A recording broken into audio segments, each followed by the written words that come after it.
I'm Matt Handy, and you're listening to My Last Relapse. How are you? I'm doing well. I'm excited. I just finished watching your podcast with Dr. Khan, is it? Dr. Shah. Dr. Sean. Yeah. Sorry. Please forgive me, Dr. Sean, if you're watching this, because I thought that was It's S-H-A-H. riveting. Shah. Got Yeah. it. It was riveting, and it was right up my alley. So Yeah. I was excited to share more kind of where he left off from. Yeah. So he actually just left, too. Oh, I Like a little missed bit ago. him. Aw. But he's always here. So there's a bunch of stuff that you actually want to talk about, additionally to whatever else we talk about, right? So do you want to start with that, or do you want to kind of start with your story? Probably with that. It's more, I mean, my story can be interesting. I'll tuck some things about my story, especially recently, that's kind of given me some new insights and helped me to connect some dots. But I'll give a little bit about what I do. I'm a functional nutrition and lifestyle practitioner. And what that means is I'm a nutritionist, but my focus is not on typical nutrition, like what your body needs. It's basically what is getting in the way of your body utilizing what your body needs. So you could be eating right and doing all the things, but if there's something in the way, like let's say metal toxicity or a pathogen, like you get COVID, or no matter what things are thrown at you, your body can either, in the case of a pathogen, take up a lot of nutrients to be able to fight it, or in the case of something like a metal toxicity, it will displace certain other metals that are critical for your body functioning if there's a toxic metal in the way, and then your body processes can't happen. So you're talking about like heavy metals getting in the way of like zincs and Any stuff metals. like that, right? So there's heavy metals, which are cadmium, lead, and mercury. And then there's a whole host of other toxic metals that are medium to light.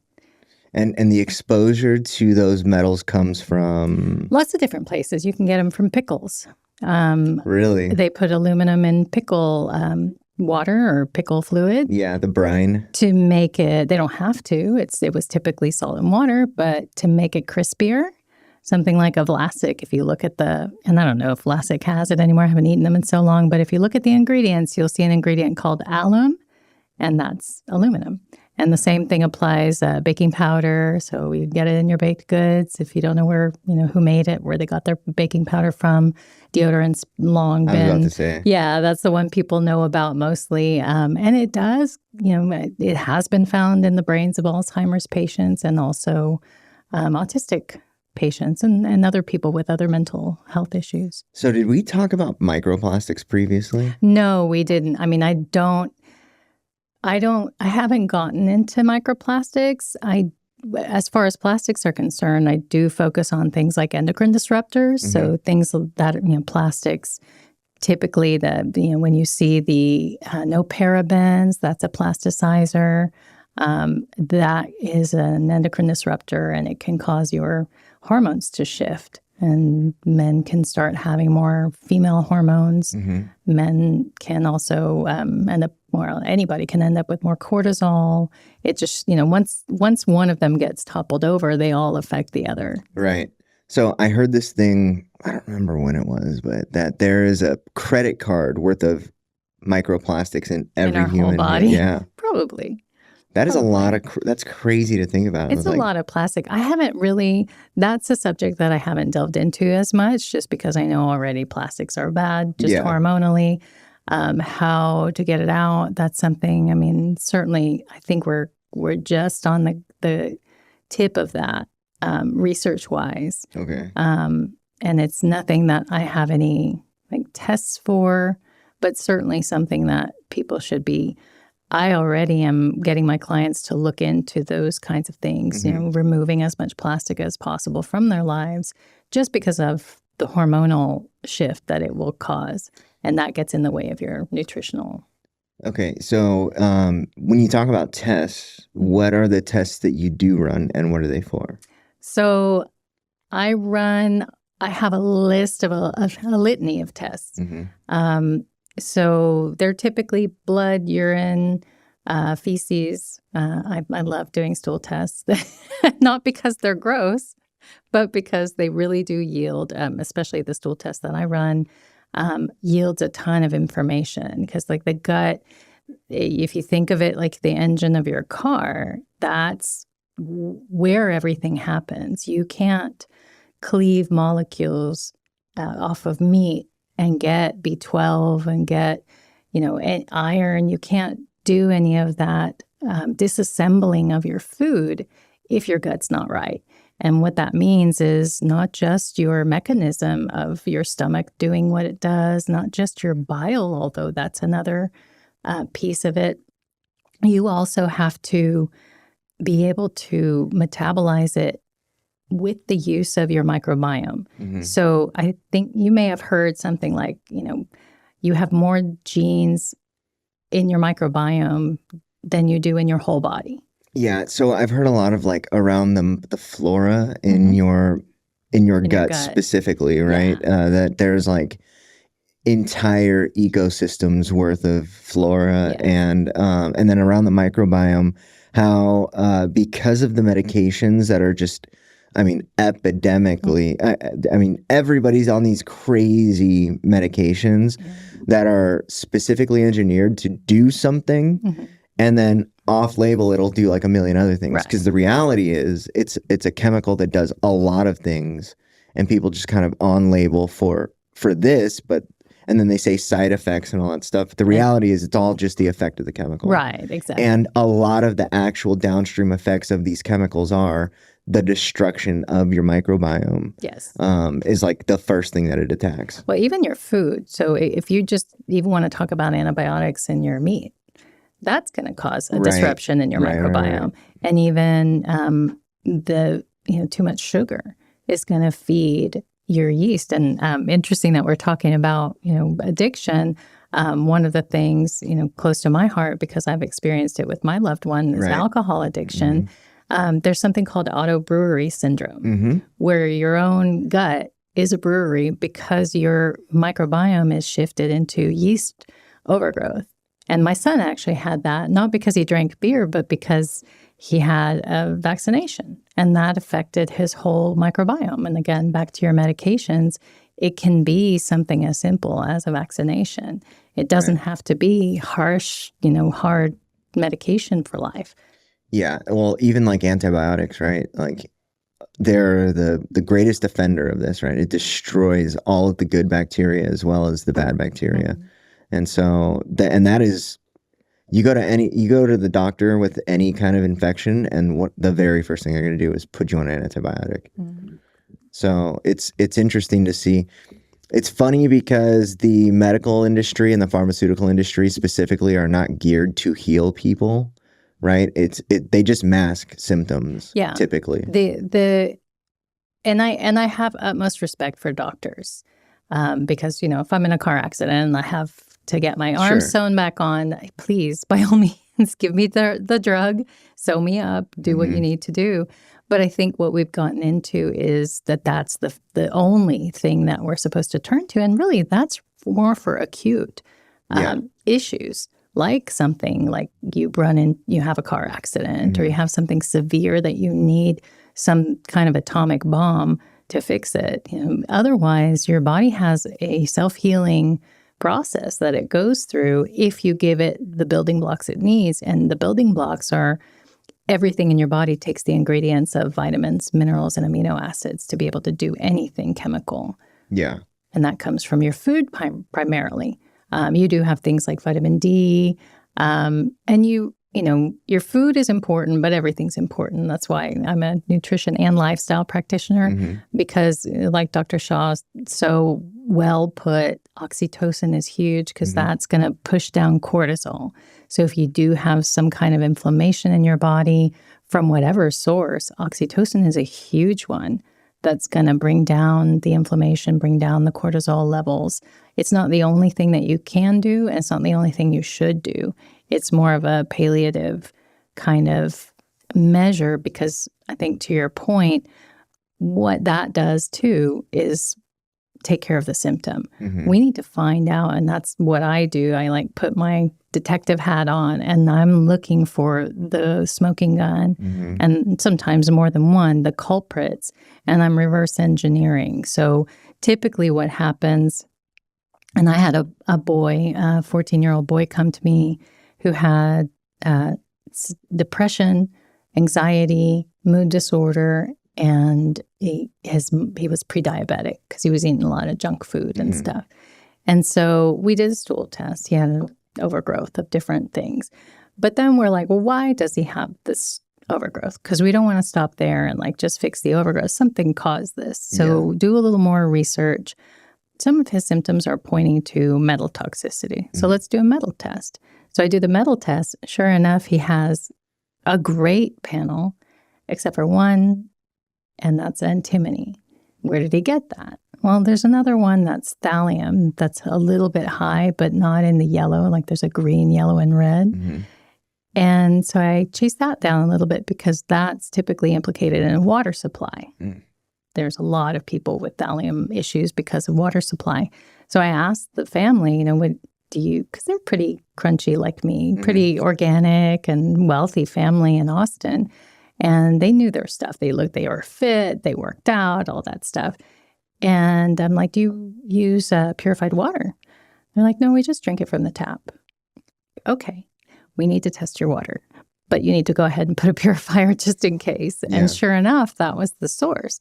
The only thing that they really were not doing, to kind of protect their health was their water supply, and it had antimony in it.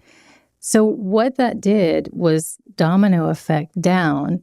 The antimony disrupted a couple of things. It displaces zinc, chromium, which led to his prediabetes.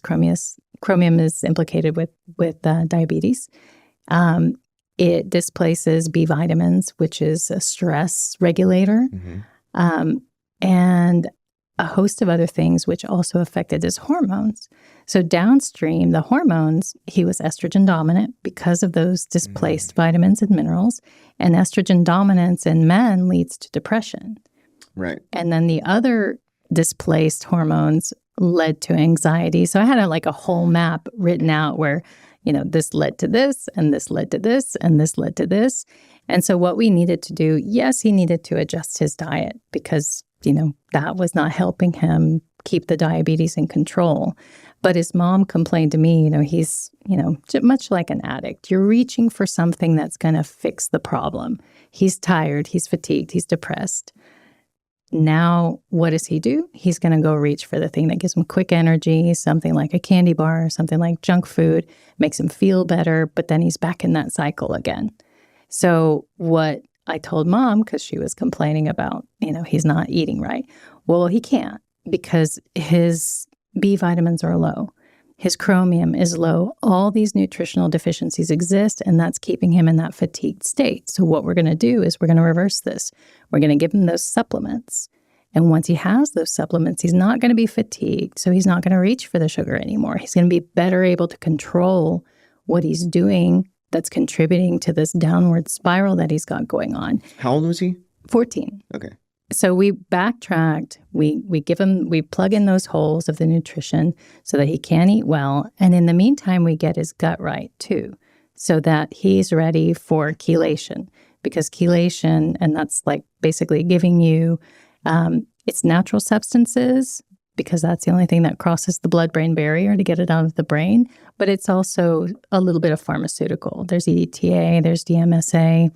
So it's a combined herbal and pharmaceutical supplement, which is an over-the-counter pharmaceutical, but still a pharmaceutical, just to get the antimony out of his body. After his gut's right, after his supplements are taken care of, then we chelate, we get that out of his system, and everything is reverse engineered and back to, homeostasis or like balance where he's supposed to be. And what was the ultimate effect of all of these adjustments? We're working on that. We're in the middle of his gut issue now. And I don't do chelation because chelation can be kind of dicey. If you don't do it precisely right, it can lead to health complications. So, or problems like, case in point, my son had chelation because he had aluminum poisoning. Yeah. And he was given, it's a magnet. The chelator kind of goes through your body. It's a pill or transdermal. They used to do IVs, but that's not necessary. And it goes through your body, picking up all the metals. It's not discriminating one against the other. Really? Yeah. So what you have to do is refill that. So you have a chaser. So it's a magnet. Well, I mean, it's not an actual magnet, but the things The like effect of it is the same as a is magnet. exactly, yeah. It's picking it up, and it's not pulling everything out, but it's pulling out the low-hanging fruit, what's spilling out, and it's going to come back and do another excavation. And then as you're doing that process, you're doing it slowly, and then you're chasing it with trace minerals. So with my son, he didn't get iron in all those minerals that we gave him. We were giving him molybdenum, we were giving him strontium, all the different things that you don't even think about. Yeah.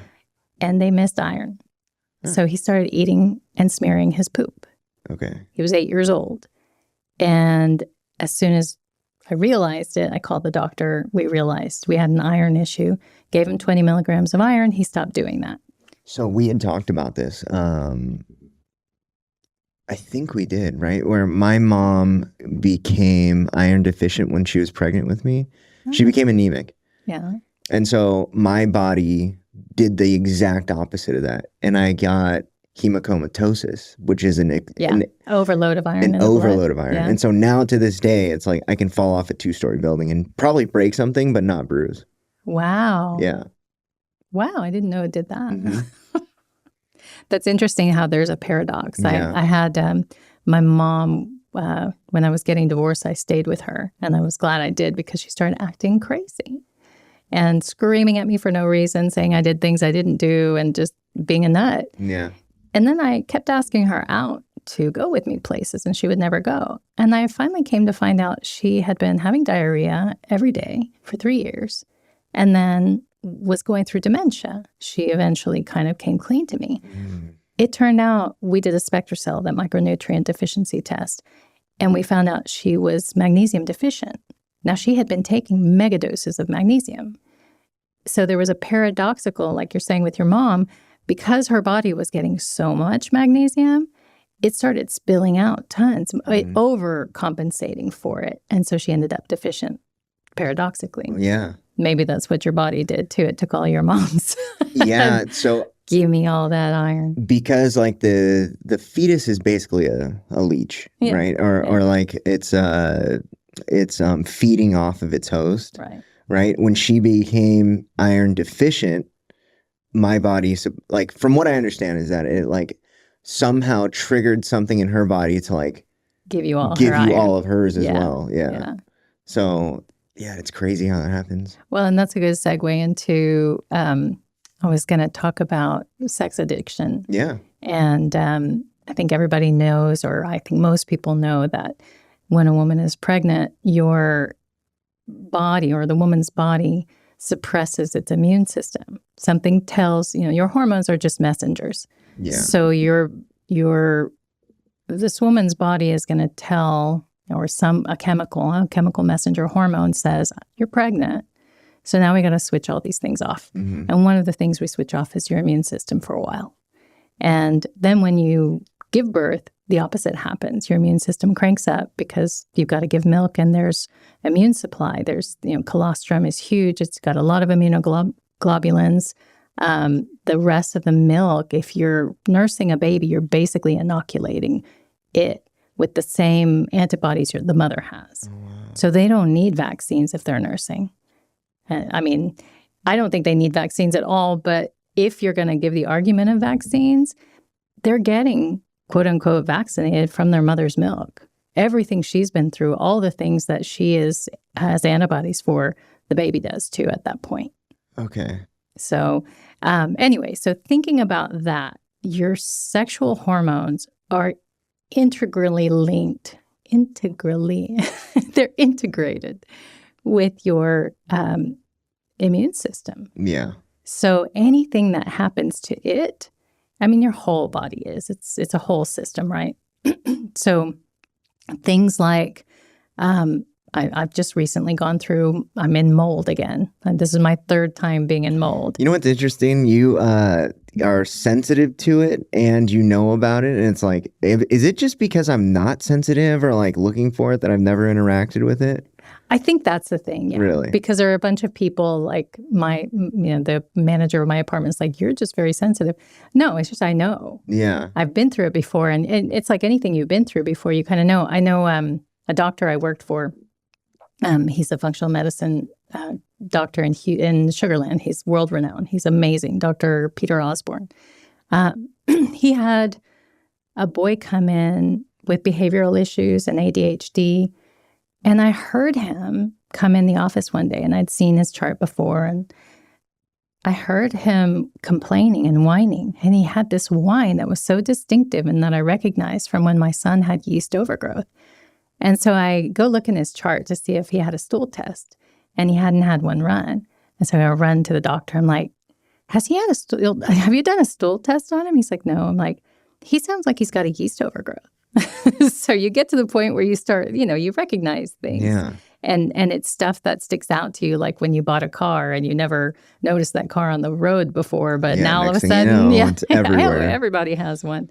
So yeah, I think it's that I know what these signals are, and I know what to look for. But that mold, there's a particular strain of mold. And there's 36 different toxic molds that you could have. Okay. Some molds that you have in your home, they are just allergenic and they're not toxic.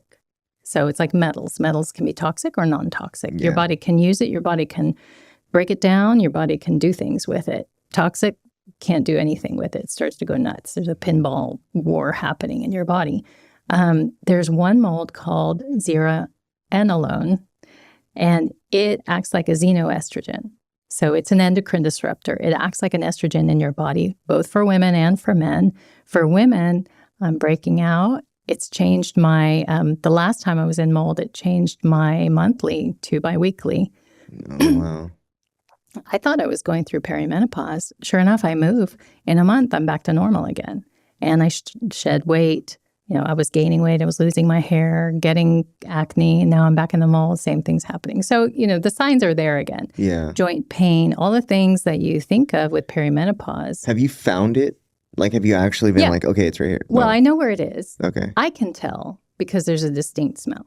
Oh, yeah. But it's not a smell like you would think if you didn't know this before. But I just happened to know the place I was in before had that same smell. Somebody else would come and be like, I don't see anything. It's a luxury apartment. It looks great. But if it's behind the wall, you'll never know it's there. Yeah. And there are all kinds of toxins that it's still off-gassing into the environment. We live in Houston. Mm-hmm. Like one of the most humid parts of the country. Right. And that is what I hear a lot is like mold is everywhere. And it is everywhere. But if you build it right. Right. Because I've been in places, homes and apartments where it's old. It's not like brand new, but it's built with good materials. It's well sealed and they're dealing with their plumbing properly. Yeah. So the places that I've been in where I have mold issues, they haven't remediated. One place had been through Harvey. They didn't remediate properly. A lot of people feel like Clorox is just going to do it, but that just keeps the visible mold. It basically bleaches the mold, but it's still there. It doesn't kill it completely because mold has tendrils kind of reaching into the materials. Right, because they are like fungi, right? They are fungi, yeah. Okay, so there is, what are they called? The network that funguses have. They're called something. Anyway, they can like communicate. Colony. Yeah. So within the colony, there is like a communication network that they use. Yeah. It's like called something. I can't remember what it's called now, but it's like a brain. Yeah. Like can send signals to each other. And it sends signal to your body too. Right. So sorry to be all over the place, but back to the autobrewery syndrome. Yeah. If you have an overgrowth of yeast, it's telling your brain to eat more sugar or drink more alcohol. So you have this feedback loop between the gut microbiome that you've got and your brain, but you have that all the time. So there's an interaction between your gut microbiome and your genes. So you can turn on or turn down or completely off your genetic sequencing and like signaling. Signaling, yeah. So it's it's the program, right? You have DNA and you've written the program, but if you don't give it the right things, it won't execute. Right. Okay. Or it will get stuck if you give it the wrong stuff. Right. Okay. So have you heard this, like, what is it called? There are receptors in your stomach. You want to talk about that? Keep going. So there's a lot of receptors. Yeah. So there are receptors in your stomach that are also in your heart. Yeah, that makes sense. I don't know something I can pinpoint off the top of my head. I do know, like as far as stomach is concerned. I remember what it is. Go ahead. There's emotional. There are receptors in your stomach that are responsible for the way that you feel. Yes. Right? Emotionally. Yeah. And there's like more actually in your stomach than there are in your brain. I'd say, yeah, that probably makes sense. And also, the majority of your neurotransmitters are being synthesized in your gut. Really? So your your serotonin, your dopamine, all these things, if you don't have the right gut microbiome, you're not producing those things. So emotion is stunted when you're not producing those neurotransmitters. Okay. So like in addiction, like when you're using, like when I'm using, like I'm not eating anything. Right. So what happens when like you just constantly are not eating anything? Your body goes into autophagy, so it eats itself, but then your microbiome starts to starve. Okay.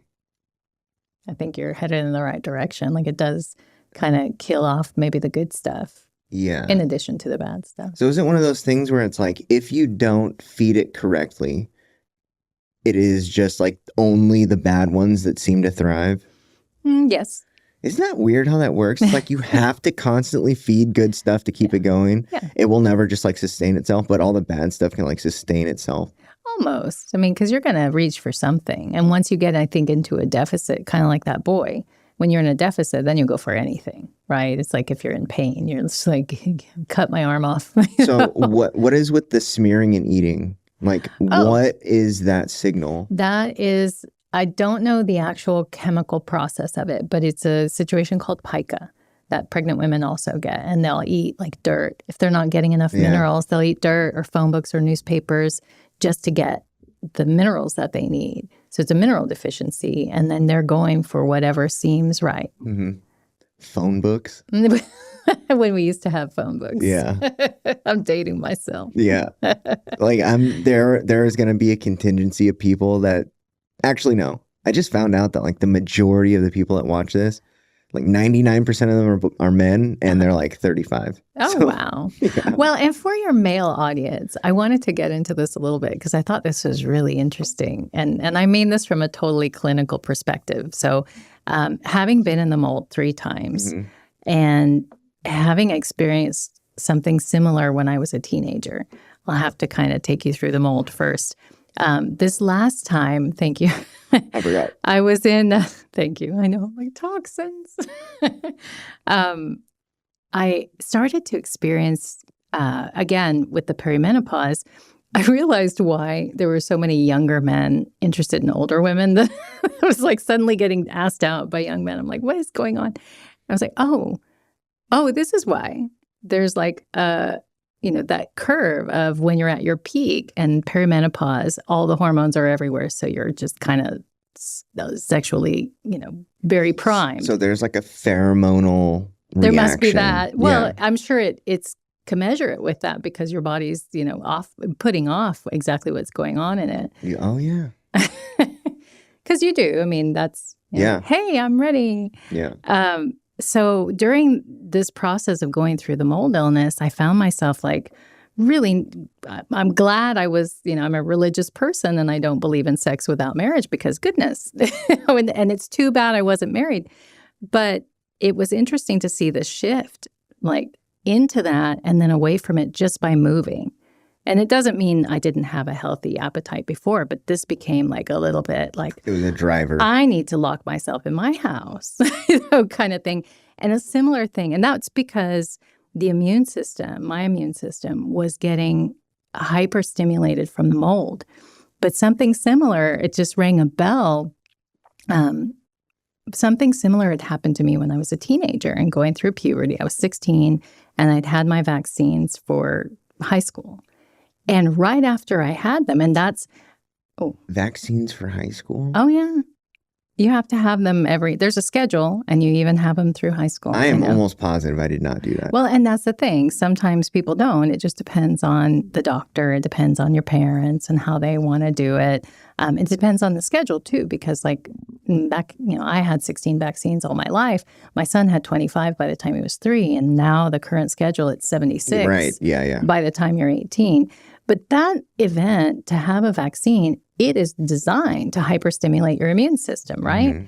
So right after I had those vaccines, I became same way I was in the mold, actually worse. But and my poor boyfriend at the time, he would be talking in high school, not courtyard, and I go grab him for a snog because I was like beeline laser lights coming out of my eyes to go get him and get something taken care of. Yeah. And it was really overwhelming. Yeah. And I can imagine, like with me, I've only ever had that feeling and the feeling of food. And I think, probably because of my history of having been molested, maybe those are the things, because I used food to cope with those feelings. Mm-hmm. So just kind of thinking back to that episode in that part of my life, it also affected my mood.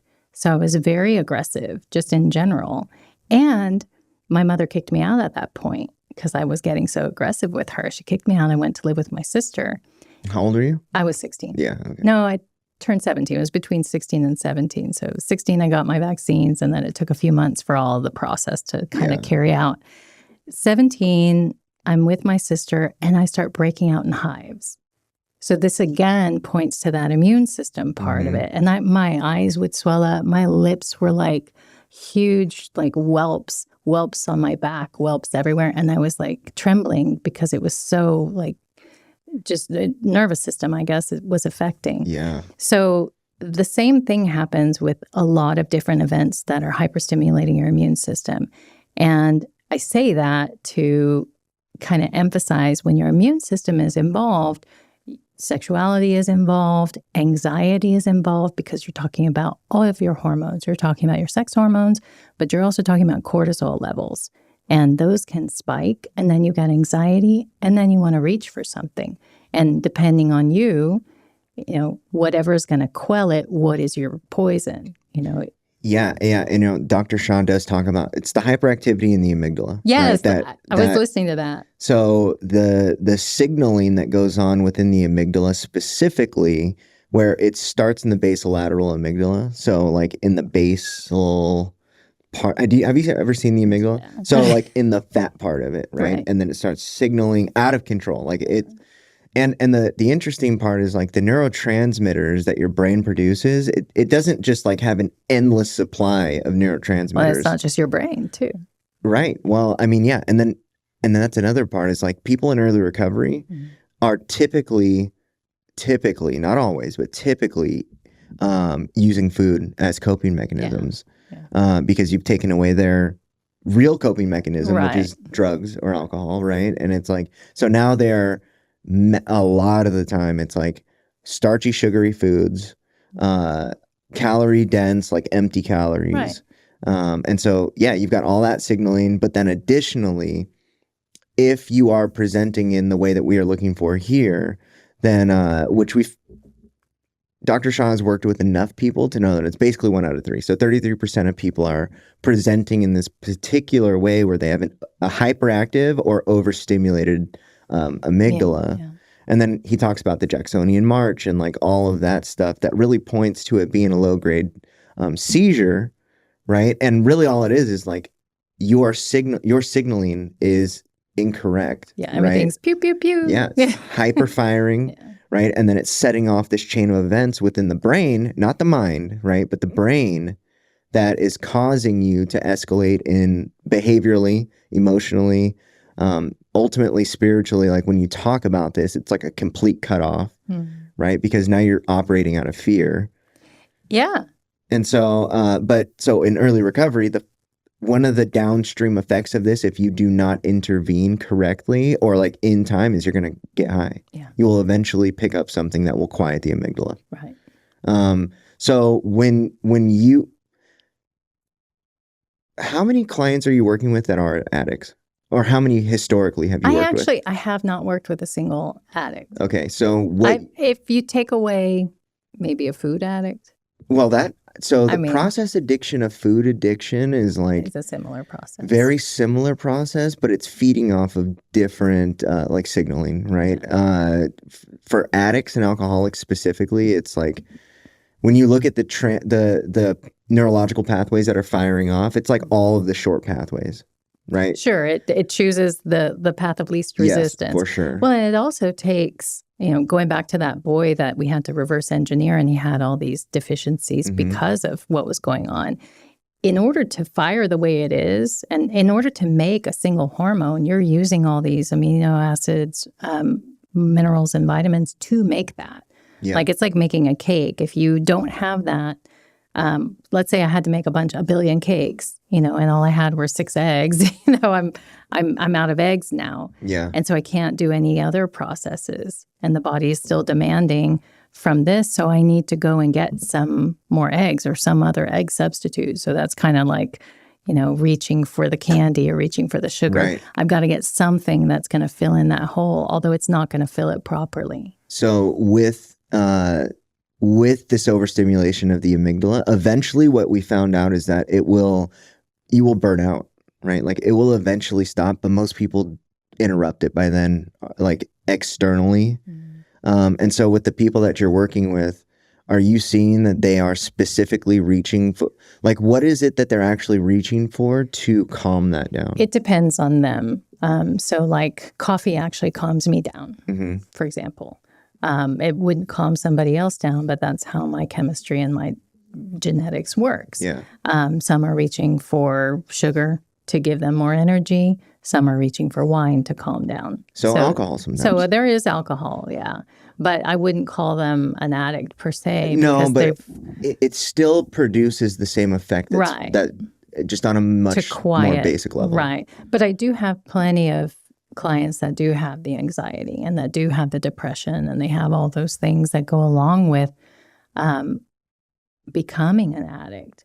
They just aren't necessarily calling themselves anything other than maybe a food addict. And for that, we've got substitutions that I'll make for them. But I think if you're talking about, like, I do know, for me, it's kind of been, I wouldn't call it a labor of love, but I guess a labor of interest and maybe not even validation, but like, what could I have done for my ex-husband who was an alcoholic? What would I have done? You're doing your therapy through working with others. Right, exactly. Thank you for giving me words for that. I was finding it hard to articulate it. And what I would do if he would let me, I could have given him GABA. To help calm down his, nervousness, because really I think that was a lot of it. He was dealing with an anxiety issue. Yeah. But there are other things too. Like, have you ever heard of alexithymia? Alexithymia.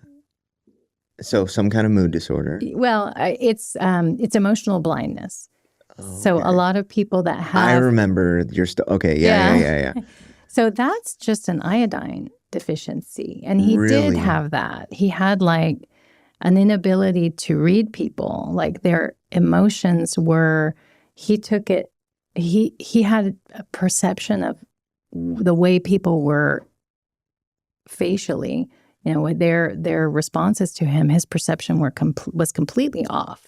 And that, is another thing I would have kind of tried to help him with is, okay, you're perceiving slights where there are none.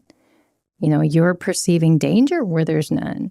And that, I think Dr. Shaw was talking about a little bit there. And something as simple as iodine. And again, you can get that, iodine deficiency from your water supply having too much bromide, chlorine, fluoride. How do you supplement iodine? Just give them iodine. So I'm actually taking it now because the mold has been making me deficient. So you know, like iodine that you like rub on you? You can. I just have a dropper of it. It's not the best tasting thing in the world. You can eat for it. You can eat kelp. You can eat more seafood, that kind of stuff, things from the sea. But I take the easy way out at the moment just because the mold has just really racked up a toll on my body, and I'm trying to get it quickly done. So it's interesting when you remembering what I remember and like hearing you talk about this again, and then having like a completely different point of view based on like what I've been learning over the last, like, how long has it been? Like 4 months? I think so. Yeah. Something like that. This summer. December? This summer. This summer. Was it? Like July? Was it July? I think August 1st. Oh, yeah. Mistaken. Yep. Yeah. But first of all, the awareness around what's actually going on, the ability to like what happened with you right now, right? Like our ability to actually articulate what's going on, completely lacking. But the awareness factor for what's actually going on with people in your ex-husband's situation. And what you're saying is that like he misread micro expressions. Yeah. Have you heard of a book called The Three Christs of Ypsilanti? No.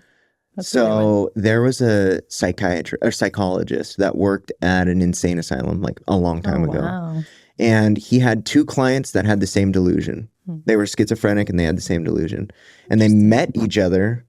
And one of them realized, like, if that person's that, then I can't be. And he dropped the delusion. Yes, I think I heard you talking about that. Okay, yeah. I have talked about this before. And then what? I've watched your podcast. Okay. So then, do you remember the rest of it? No. Okay. Well, the bottom line is like he found that people with schizophrenia have primitive belief problems where they do not associate things correctly with each other, and so it's like. A primitive belief is my name is Matthew, and when I'm 3 years old, I can correct an authority figure because I understand who I am. Like my name is Matthew, right? Yeah. And so that's a primitive belief. But then there's also like associations within the primitive beliefs of like humans that we understand. It's like this is mom, this is dad, this is safe, that's fire, that's outside, this is inside. Like. I think I get it. They used to call me Amelia Bedelia. Do you know who that is? Yeah. So, like, I read those books. If they tell you this was my ex's family. I'm not quite like that anymore, but I used to be. If you tell her to dress the chicken, she'll actually put clothes on the chicken. Like she doesn't know that. That is so funny. Oh, I thought you were but that's very common in autism too.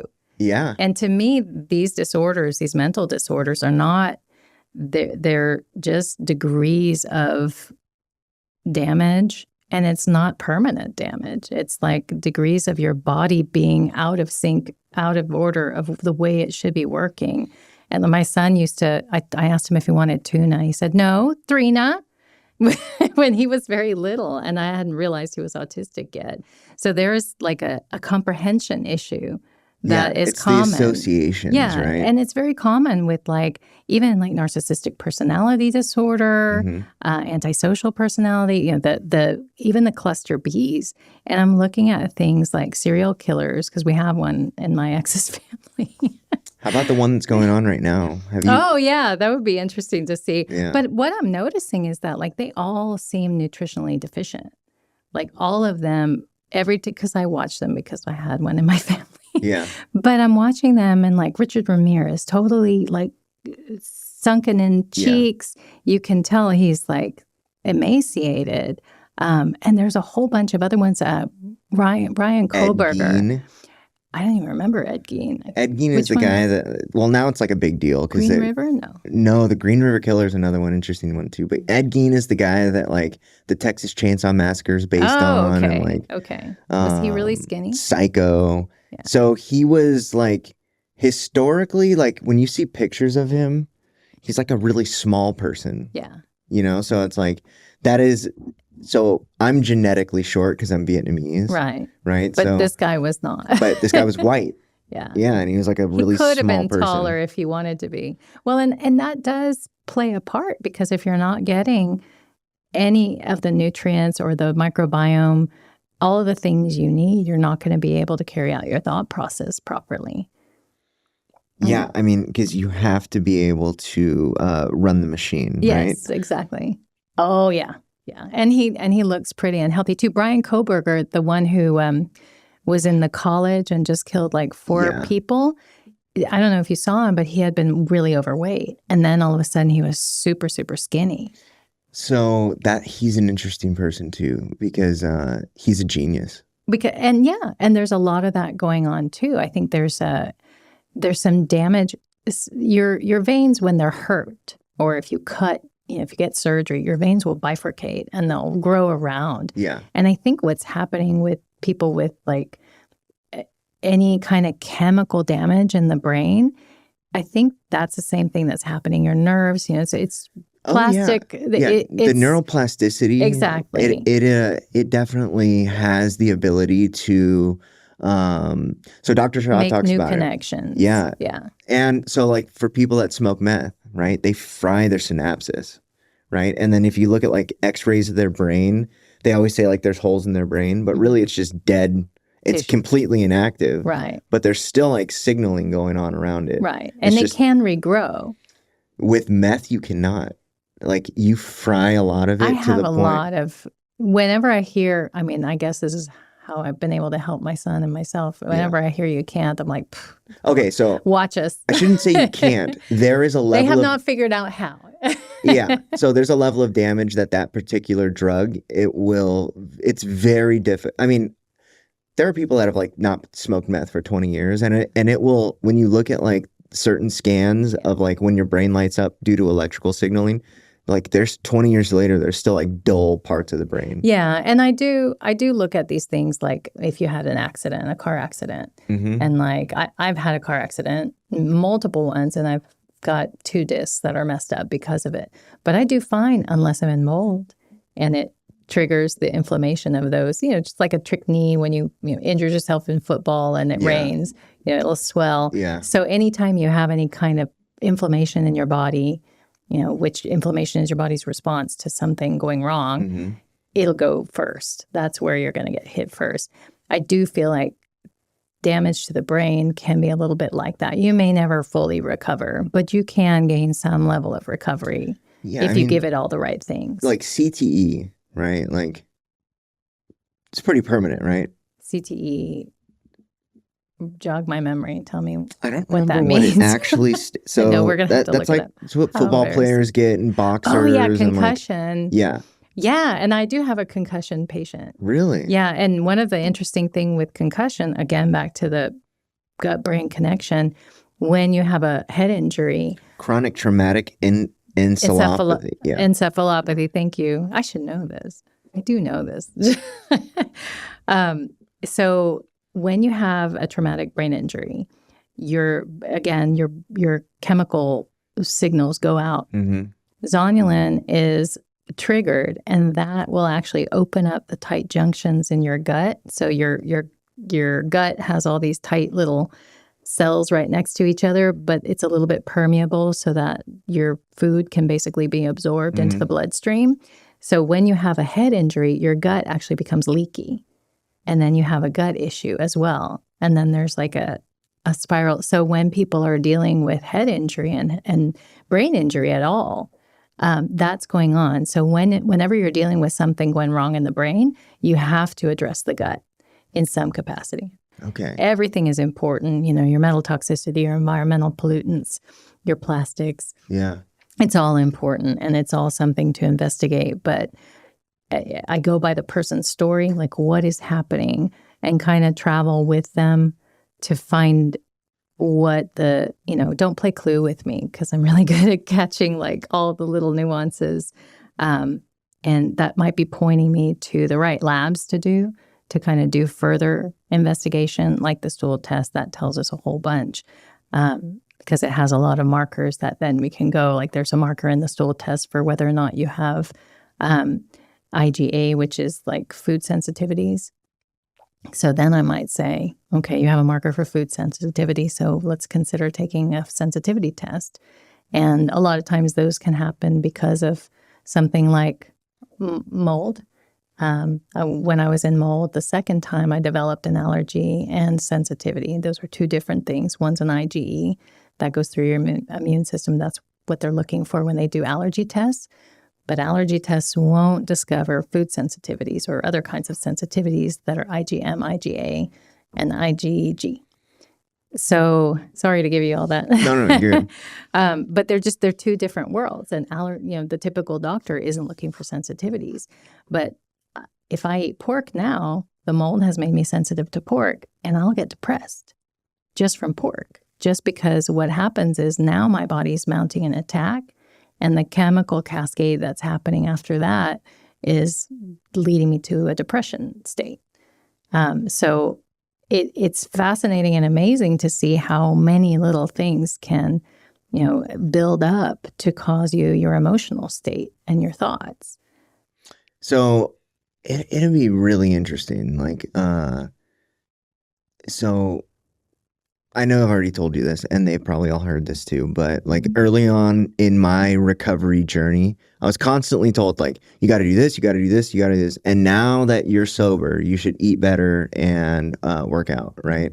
And it's funny because we look in recovery, we look for all these things that can trigger us to revert back to serious symptoms of addiction, which is drug use or alcoholism, right? And so, but when you tie in this level of what nutrition does to you, makes me think about all of the different times where it's something happened and it's I can't actually explain what happened, but it's I wonder if I was eating fucked up. Yeah. Because I've had. Did I already say when I was getting divorced, I was eating buckwheat flour? No, I remember this. Okay. Yeah. Maybe I said it to you just off camera. I had been going through a divorce. My ex was stalking me. Yeah. He broke into my place a couple of times. It would stand to reason that I would have panic attacks. Yeah. I realized that, right around the times when I would have panic attacks, I was making this gluten-free bread for my son, and it had buckwheat flour on it. So I do a quick search online, buckwheat flour and panic attacks, and I find one person on one bulletin board that said that she had them too. So I did a little more digging on buckwheat flour, and it has a super high phenolic content. It's polyphenols. Yeah. They're important. They're good to have. But I don't make enough of an enzyme to break it up. Kind of like with your story, with your Asian genetics and not being able to, not having enough of the enzyme to break down the alcohol. Mm-hmm. I don't do phenols. I can do a little, but if I have a lot at once, I need to take an enzyme. So I have this enzyme that's called no phenol, and it has this enzyme that will break that apart and then not cause havoc in my body. But it was causing me panic attacks. So, a lot of people are going through their life, going through emotional distress, thinking that, I was thinking it was my husband or my ex-husband causing this when all along was the food. Sorry, guy. Yeah. And I'm sure he probably had the same situation with me at some point, and just not knowing that was really the culprit. How many people that you work with, I guess maybe a large percentage, but how many people are actually this sensitive to food? I think it's like you said with mold. They don't know. So everybody that I worked with, and the thing with the sensitivity to the pork with the mold is after a while being out of the mold, I won't be sensitive to pork anymore. Okay. Your body will go back into it. So no bacon. So not for now. That is crazy. I know, it's the saddest thing. That sucks. It's okay. I can eat duck. Okay. But the sensitivities are one level, the metals, the mold, pathogens. My ex, he had gotten the chicken pox. And I had the chicken pox too, but he, for some reason, when he was little, he would get cold sores all the time. I never got those. But what happens with the chickenpox virus is it stays dormant in your fifth cranial nerve, and then it comes out to your lip. I remember this. Unless it goes back to your cranial nerve, and then you can get Bell's palsy. And this happens with other viruses too. Mm-hmm. But viruses and pathogens can eat up your vitamins and minerals and nutrients, but they can also cause a toxic load. And what happened with him was when he was a kid and that happened, he first got Bell's palsy. He said he had a dream that he was wearing one of his sister's friends' nightgowns. They were having a slumber party. And he woke up and he didn't have it on. He was like, whew. Then he is cleaning his room a few days later and he finds a nightgown, the nightgown he dreamt about under the bed. Fast forward to we're married and we're like 3 years into our marriage. He goes and alcoholic, he goes on a bender. His immune system goes down because he's drinking. And that, causes your microbiome to go down, which affects your immune system. The same thing happened, the Bell's palsy. He wakes me up the next morning. He's like, I think I did something. I'm like, what'd you do? I think I came in the house naked. I'm like, what are you talking about? And he's like, and I have Bell's palsy. I'm like, what's going on? And he apparently had like a psychotic episode because of that virus going back to the cranial nerve affecting his brain. He took all his clothes off in the car and came in naked to the house. That's so interesting, viruses are a big deal too. Yeah. Well, I mean, you hear about like really so when people are under the influence, they do crazy things. Mm-hmm. The Bell's palsy thing is definitely interesting because I've only met one person in person that had Bell's palsy, and he was like, "Oh yeah, I was drinking a lot and I was really stressed out. And my dad kicked me out, and I woke up one morning and half my face didn't move." Mm-hmm. Like, okay, I guess whatever. Why would that be? Mm-hmm. Well, this is one. Yeah. Yeah. So there's a lot that I think we're medicating with substances because we don't know. Just like the mold, like how would you know? And I had some intrusive thoughts during the time in the mold. And interestingly enough, like I had some thoughts that I'm like, what the hell was that? Yeah. Like horrified. Like violent or like just stuff I would never ever think about in my regular time, life, and just not me at all. So bad I don't even want to say, but it was really shocking. I know, right? Okay. Now everybody wants to know. But it was shocking. Yeah. But it was also like one of those thoughts that I was like, wow. I was relatively in control. I'm like, how much longer would I have to be in this mold to where I wouldn't be able to be like that? Because it was, at one point I was in mold and it was making me aggressive. And then the vaccine when I was a teenager, it did make me aggressive because that's all your hormones. But it also, when I moved out of the mold recently, during the summer, I was living in a place that didn't have any. And when I moved back just recently, like a month ago, the night I lived in the place, I had nightmares and my whole body swole up. My joints were completely swollen and painful. And it just was amazing to me that nightmares would occur because of this. And I kept having nightmares until I decided to sleep in my son's room. No nightmares. And then I did some investigating and I found the water damage. And so I think behind the wall in that room is where the mold is. But that's how much mold can cause you to have thoughts, just because of it changing your body chemistry. Yeah. What is that one? It's like cats. Oh, cordyceps. Yeah. Yeah, where it was The Last of Us. They had it in there. Yeah, and it controls the ants. With cordyceps, I think it's more like it functions in the human body. Like it doesn't let you get exhausted. Yeah. The Chinese Olympians used it. But yeah, it controls the ant's brain and gets it to walk up the tree or the limb so that it can explode out of its head. Yeah, so that it'll spread. Yeah, but that's exactly how your gut microbiome works symbiotically with your brain. And if you don't have it right, it is going to make the neurotransmitters or not make the neurotransmitters to make you behave certain ways. It's so weird, like all the downstream effects of... So what about meats?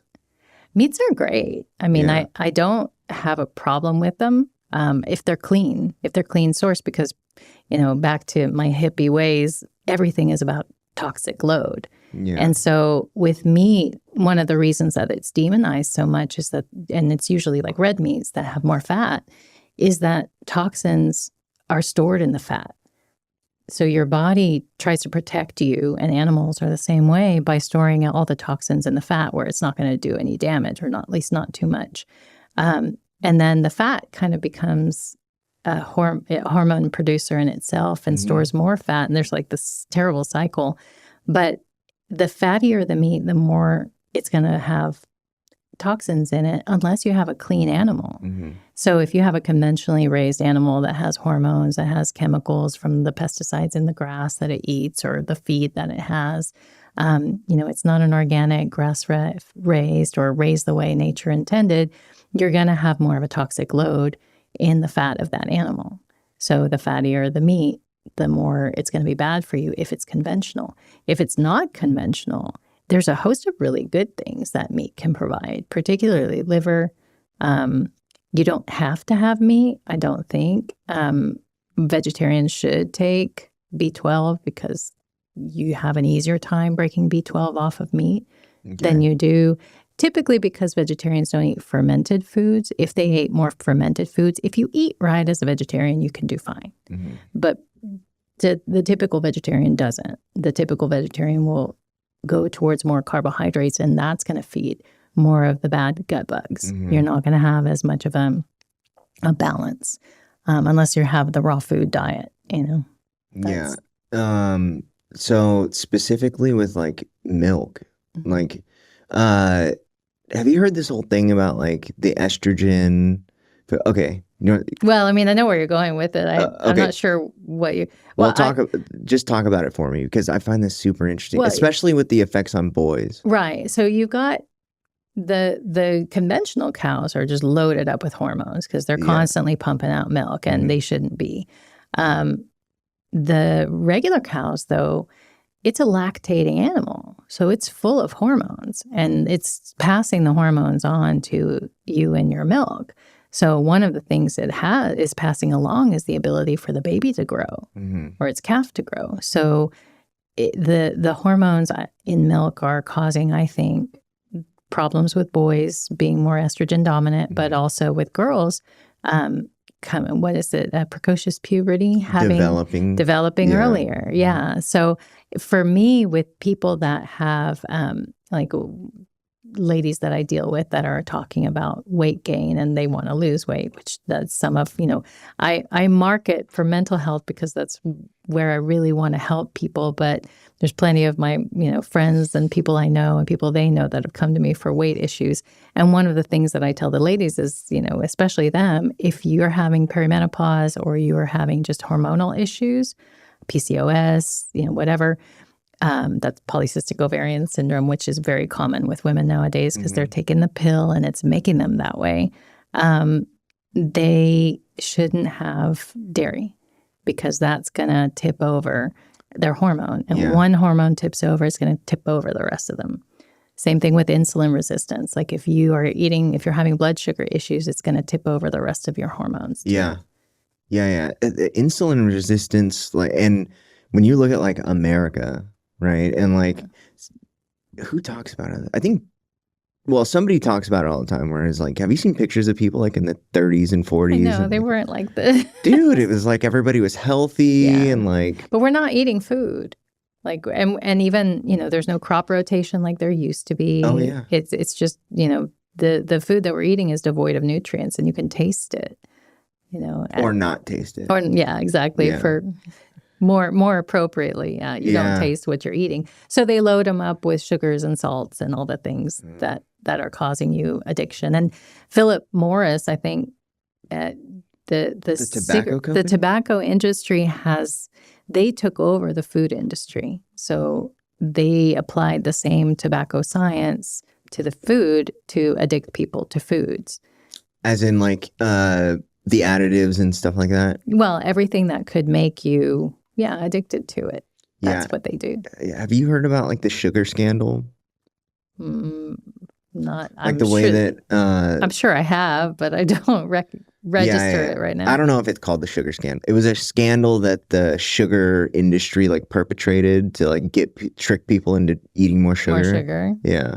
That sounds about right. But I'm not. They like talked about like high cholesterol and like when they created high sugar mm-hmm. content. And they created like the food pyramid. Oh yeah. And like and Philip Morris is involved in that too because they wanted to sell more grains. And mm-hmm.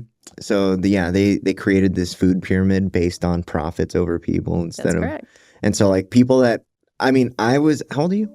50. Okay, so I'm 36, and so the food pyramid was on everything when I was a kid. It was on like milk and 4 slices of bread, cereal, and like, boxes. And it had like a box of cereal on it too. Right. Yeah, that was funny. They were trying to help us. Yeah. Pay It's them like, more money. the downstream effect is like how many people are like, statistically, it's like 50% of the United States is obese or something like that. It's pretty bad. But a lot of the obesity too, especially having gone through mold and having gone through other things that I can see causes, you're tired. Like me now, I want to eat more because I'm tired.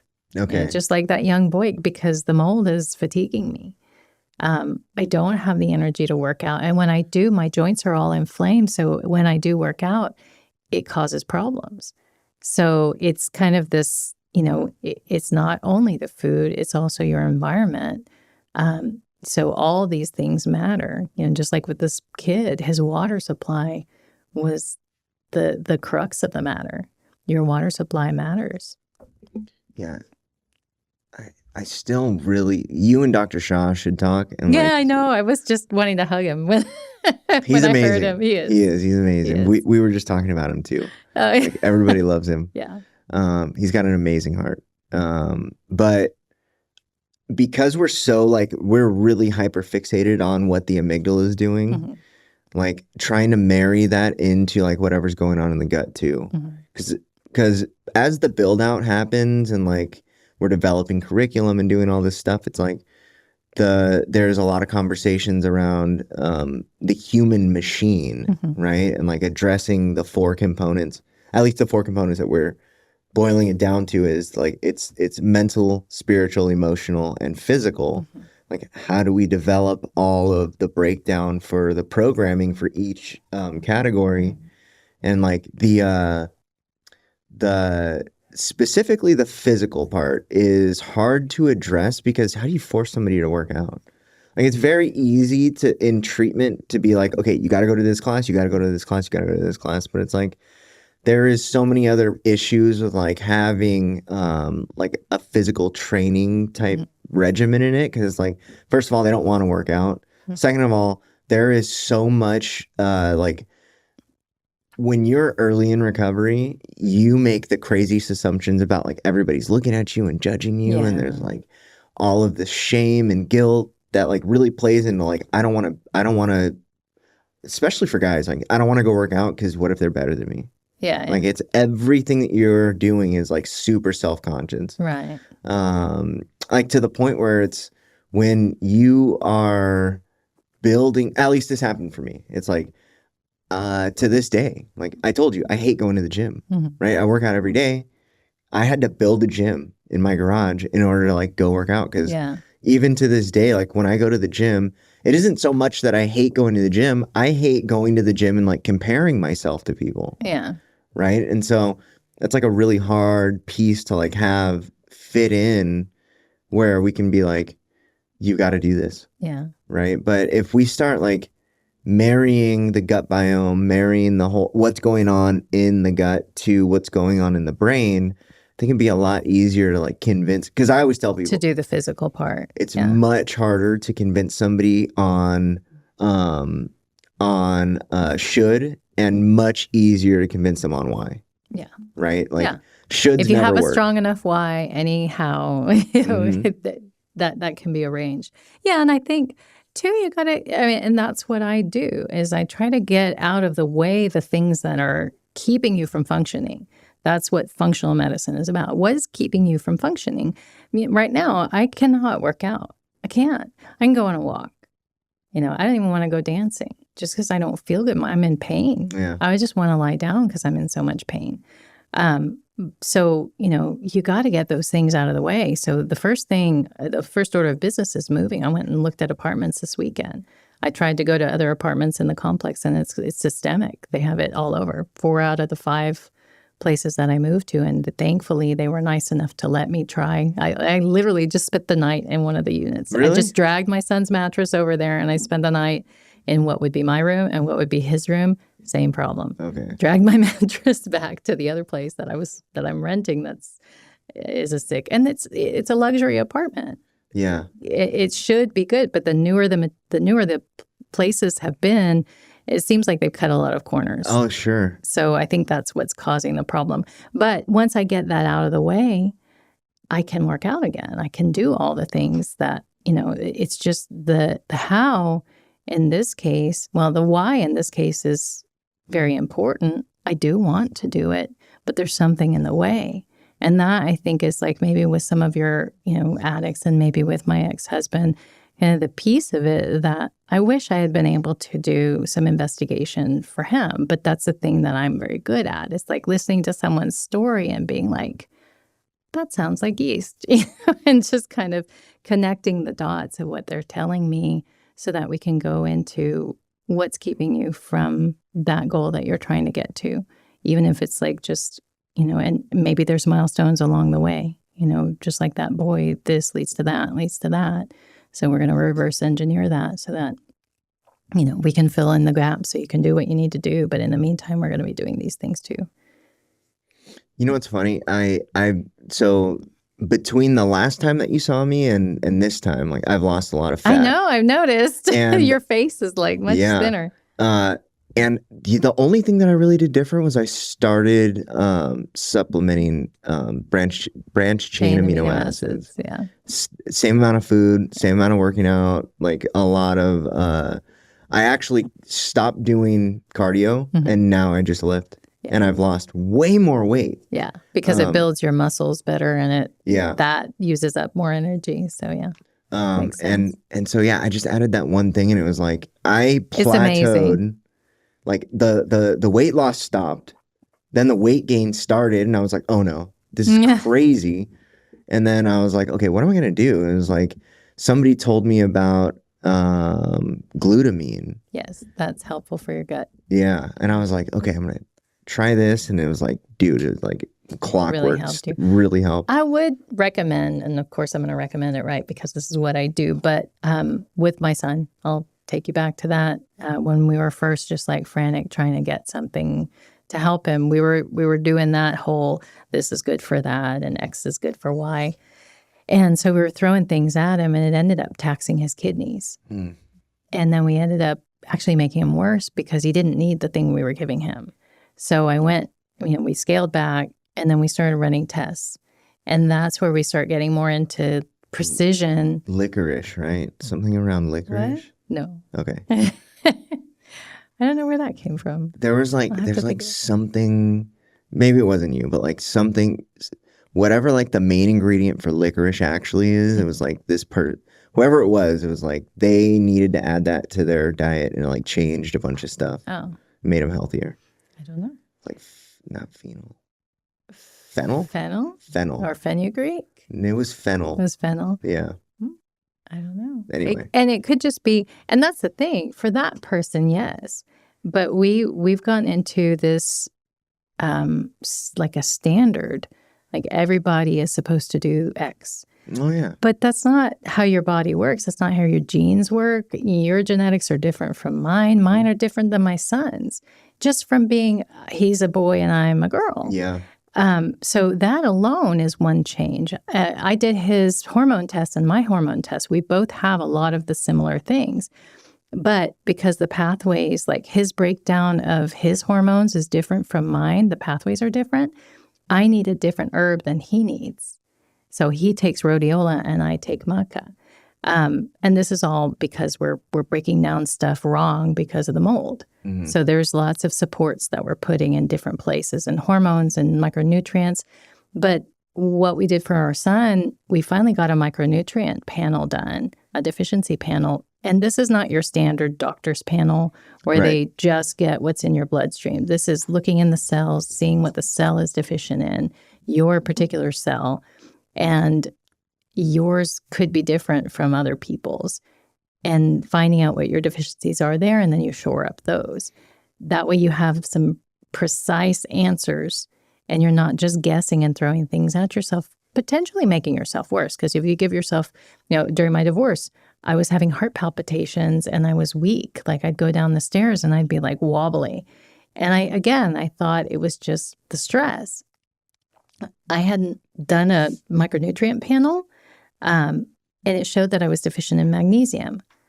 turned out I had been taking lots of calcium because I was like, well, I'm going through a divorce. I better shore up my nutrients. I was taking calcium. I already had plenty of calcium. So what it was doing was depleting my magnesium because they compete in the body.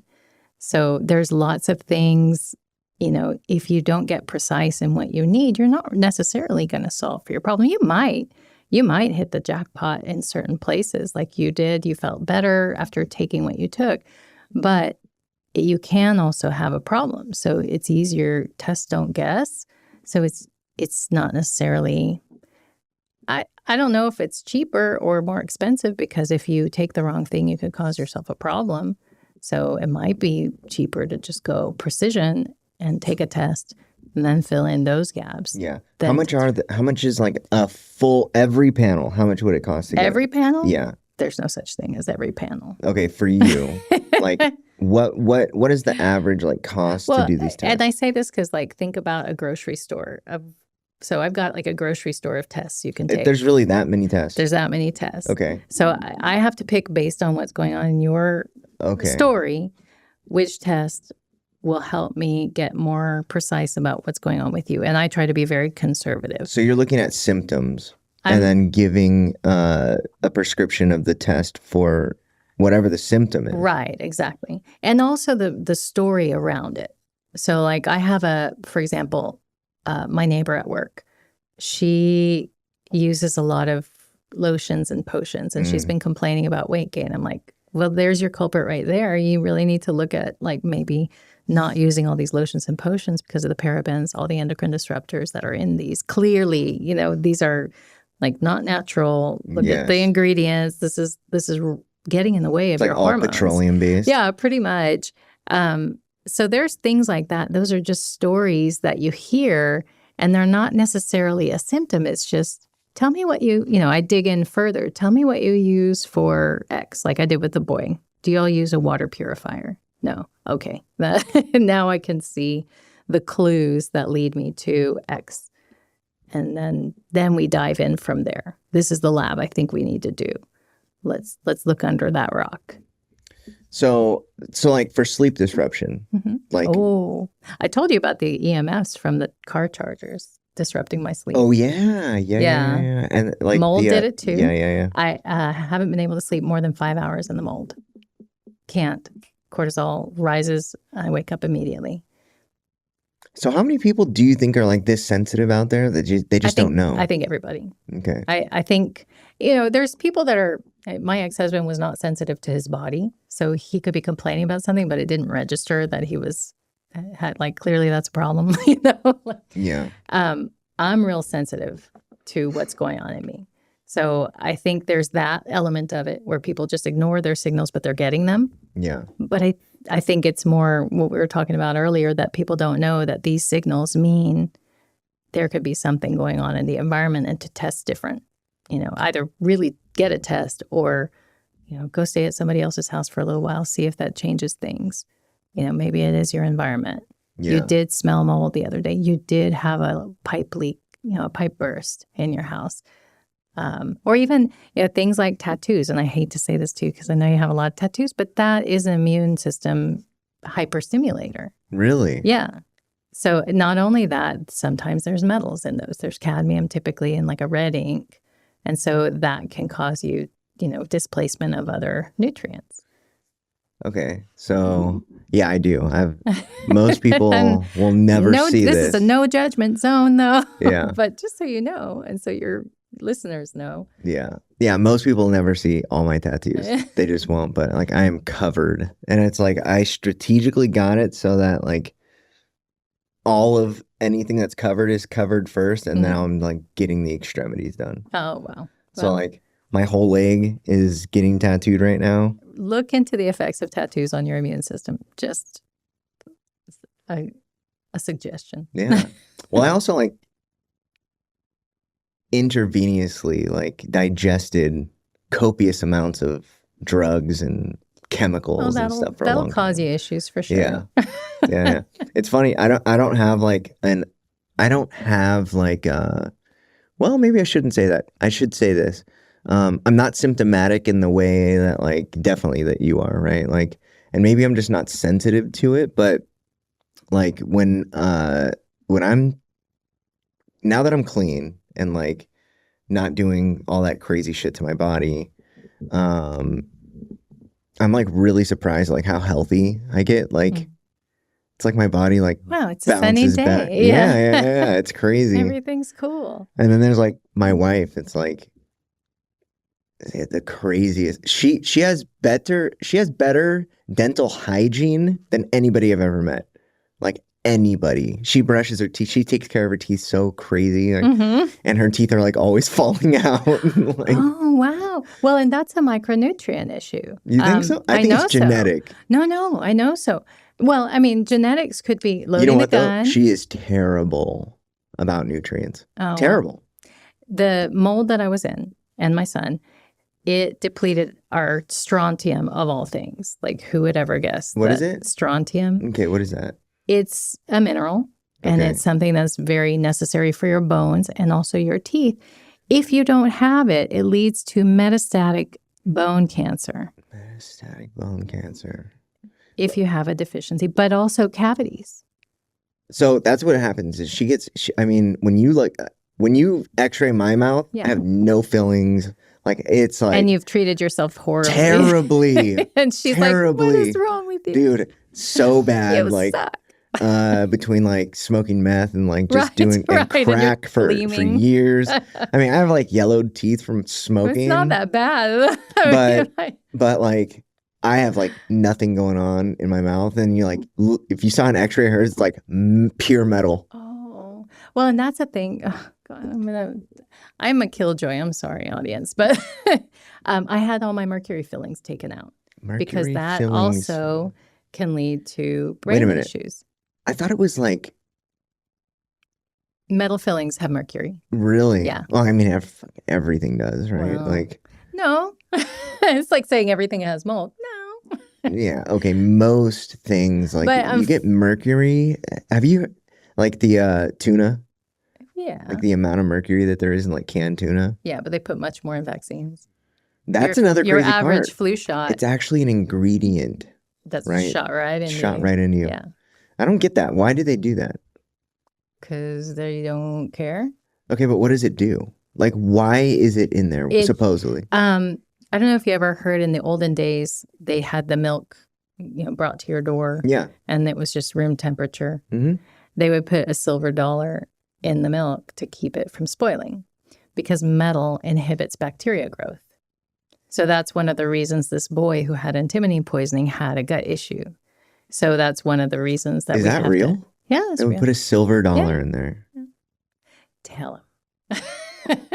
Yeah. So they have to put some kind of metal when they're producing medication, when they're in drips, IV drips. I think maybe the saline solution's the only one because it already has salt. So it may be the only thing that doesn't have metals, but when you have an IV drip of a medication, there's metal in that. Dialysis patients, there's so much aluminum in it that when you get an aluminum panel done on yourself, the light metals panel that I got on my son, he had lots of aluminum. But for regular people, there's like a scale of 0 to 9. If you're over 9, you have a aluminum toxicity. But for dialysis patients, it's 41. Oh my gosh. Because they already know that they're going to have it. And aluminum binds to brain and bone. So if you ever know someone with dialysis, they typically get bone fractures or some kind of fracture, and they start to get dementia because of that. Have you heard of this like silver nitrate stuff? No, that's a new one for me. Silver. I've heard of nitrate. methylene blue. That's been the rage all recently. Blue. Is there silver in it? No, but I know colloidal silver colloidal and ionic. Silver. Okay. That's the one. That's actually one of the things I use with my clients. Really? Yeah, because silver is not going to harm your body. Okay. Have you heard of the Love Has Won cult? No. Okay. Well, they would sell colloidal silver. That makes sense. And this lady was on... Bunch of hippies giving colloidal silver out. Sounds right. So she had so much in her system, she turned blue. Blue, yeah. And there's the Papa Smurf guy who's blue. It can turn you blue. It's not good for you to have too much of it, obviously. But it is a very potent... silver nitrate. So silver is actually, when you go through mold, Toxicity, typically you'll have staph overgrowth in your nasal passages. And so you could get a MRSA, medication resistant. Right. So they've used different medications for that, for your mucous membranes in your nose to get rid of that. But the medications are too potent, so they cause all kinds of die-off problems and harms the patient more. Silver doesn't do that, and silver will gently make you better. You don't want to take it forever, just like you don't want to take any medication or really should take any supplement or anything forever. Maybe a probiotic, because really that's what you should be eating anyway, or omega-3, that's what you should be eating anyway, maybe a multivitamin, but nothing, specific. But silver is actually one of the things I give my clients for their gut issues.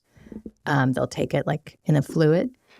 Sometimes it's ionic silver because that will kill certain bacteria or suppress it. And sometimes it's colloidal, depending on the bacteria. You should really watch this documentary. Okay, what's it called again? The Love Has One? I think it's actually called Love Is One. The cult Love is one. Love Has One. Love Has One. And it's like some hippies up in the mountains of Colorado. And so she was like a really pretty girl, right? Like, and she turned blue. So this is what she looked like. That's what she looked like, and that's what she died like. And the crazy part was like the guys were like, the people were so delusional. They thought that like her dead body had still like magical powers. Yeah, and so they like wrapped her in a sleeping bag and like brought her all over the United States. Gross. And, like, but maybe she didn't rot because there was so much silver. She didn't. Like they found like a mummified body. Yeah. And that's the danger in it, is that it really, you need some bacteria, so let's not go nuts here. But you do, for a time, and I'm talking about like a 6-week stint is usually what my clients get. And that's it. Years. Yeah, years. And it was like she got cancer, and it was like something. She got something, and then like her answer was like, I'm just going to drink. And they were making it. Like they were making it and selling it as like part of like how they made money. Yeah. And it was like, it's actually silver. Like it's actually the metal silver. And they would like break it down with like chemicals and then like reconstituted it with more chemicals. And then it would be like in this liquid. And it was like selling them in they're like drinking this brown stuff. Bottles. Yeah. Like, geez, man. Well, there's a lot of new things.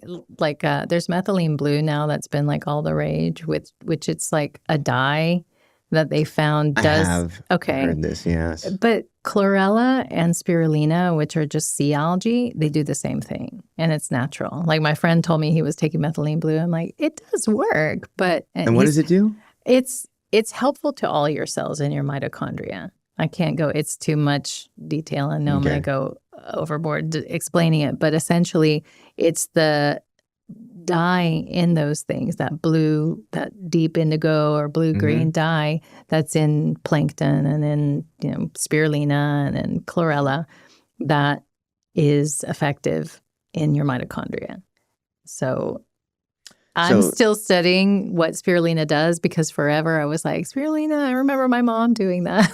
That's such a, I didn't even know why we were doing that. But now I'm kind of looking into it and kind of comparing. Was your mom a hippie? No, she was not, but she was really into homeopathic stuff and organic stuff. She was less of a hippie than me. Well, that's not really saying much, right? I don't know. You're pretty hippie. I'm pretty hippie. You are, but she's hippie. Not. She wasn't like I am about it. Yeah. Okay. I think I'm on steroids, but she was really into health. So we did go to like organic farms, and get crates of stuff to juice. We were big juicers back then, and we did I went through a year of the raw food diet. And that was actually pretty good, I got to admit. I mean, I told, the last time we talked, I told you that I did the carnivore diet for 18 months. And I had I don't know why I don't I know why. Yeah, that's why. But, I mean, it's just, I hate cooking. I hate cleaning is what it is. I hate doing dishes. You got to find what it is you hate doing, because, I hate cleaning too. Yeah. I hated cooking before there was a challenge.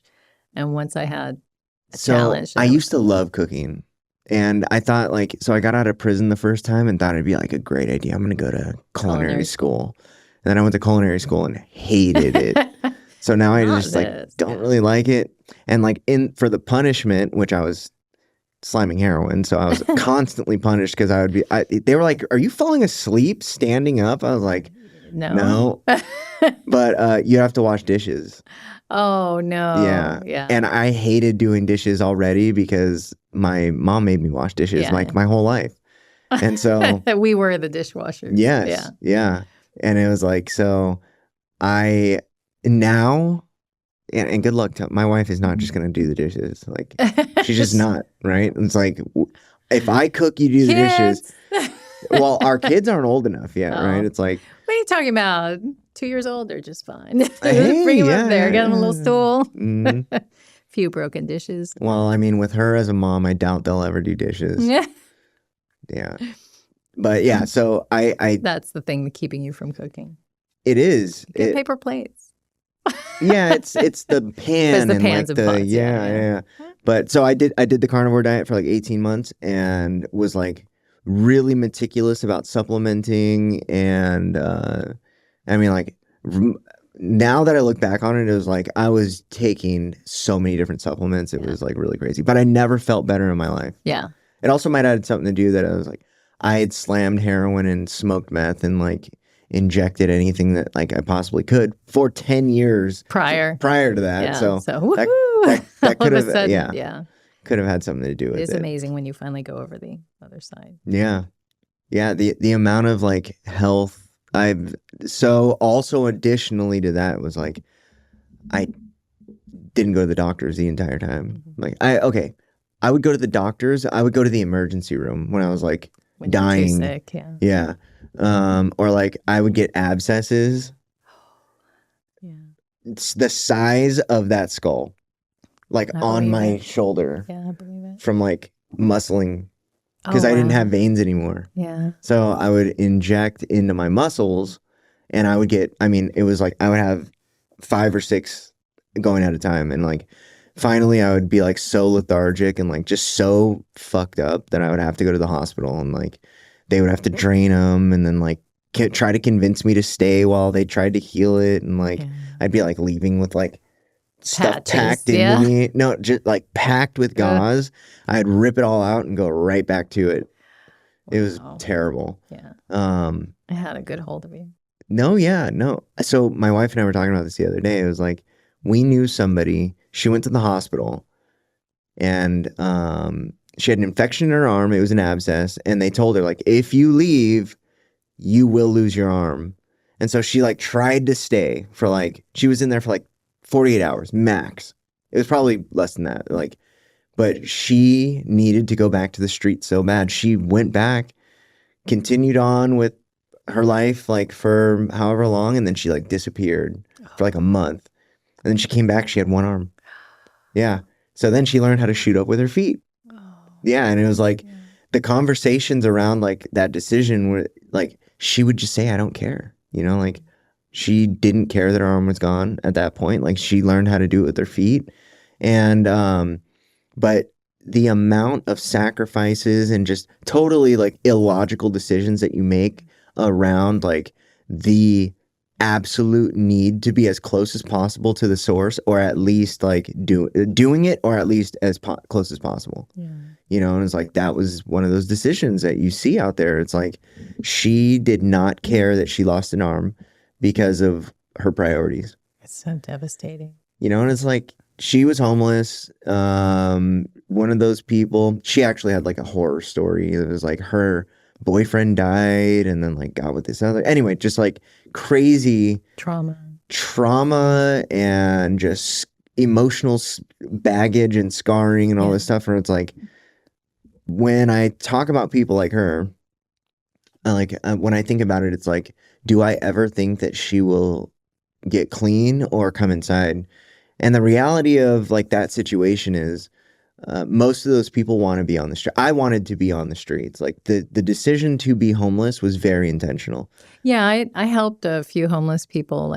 There was one woman that got straight. Yeah, when I think I was 19 years old, my ex-husband and I we walked to work under a freeway and made friends with the people that were there. And one woman got raped, and I was like, absolutely, you're not sleeping out here tonight. You're going to go to the hospital, and you're going to come back to my place, and you're going to shower here, and you're going to stay here. Okay. And then I was like, what can I do to help you you can't go back there again? She's like, no, I can't. And we had a whole conversation, and she went back to the street. She's like, I like it here. You know, this is where I want to be. And I was like, yeah. No. It's so there's this whole thing going on in California right now, right? They did this $24 billion scandal in California. Have you heard about this? Where they're the tent cities, or so this is what happened. I haven't, obviously. In 2019, they were like, we're gonna put together these initiatives, and we're gonna to get them off the streets. Yeah. And so they did like these studies, and they like posed a bunch of questions and like came up with the answers. One of the questions that they asked was like, how much money would it take? At the time, 2019, there's 32,000 homeless people in California. So they're like, how much would it cost to take every homeless person off the street, house them for a year, and like give them, I'm pretty sure it was like $1,000 a month, right? For food and for like expenses, and like all the bills are going to get paid. Like, and the number came out to like $1.6 billion is what it would take. Well, they used this to justify creating a $24 billion package with a B, right? It's a lot of money. Mm-hmm. And so they created a bunch of NGOs and like a bunch of organizations that were going to receive and distribute the money. And 4 years later, there's 164,000 homeless people on the streets in California. Even more so than before. It quadrupled. Yeah. It quadrupled. And then they started looking into where did the money go.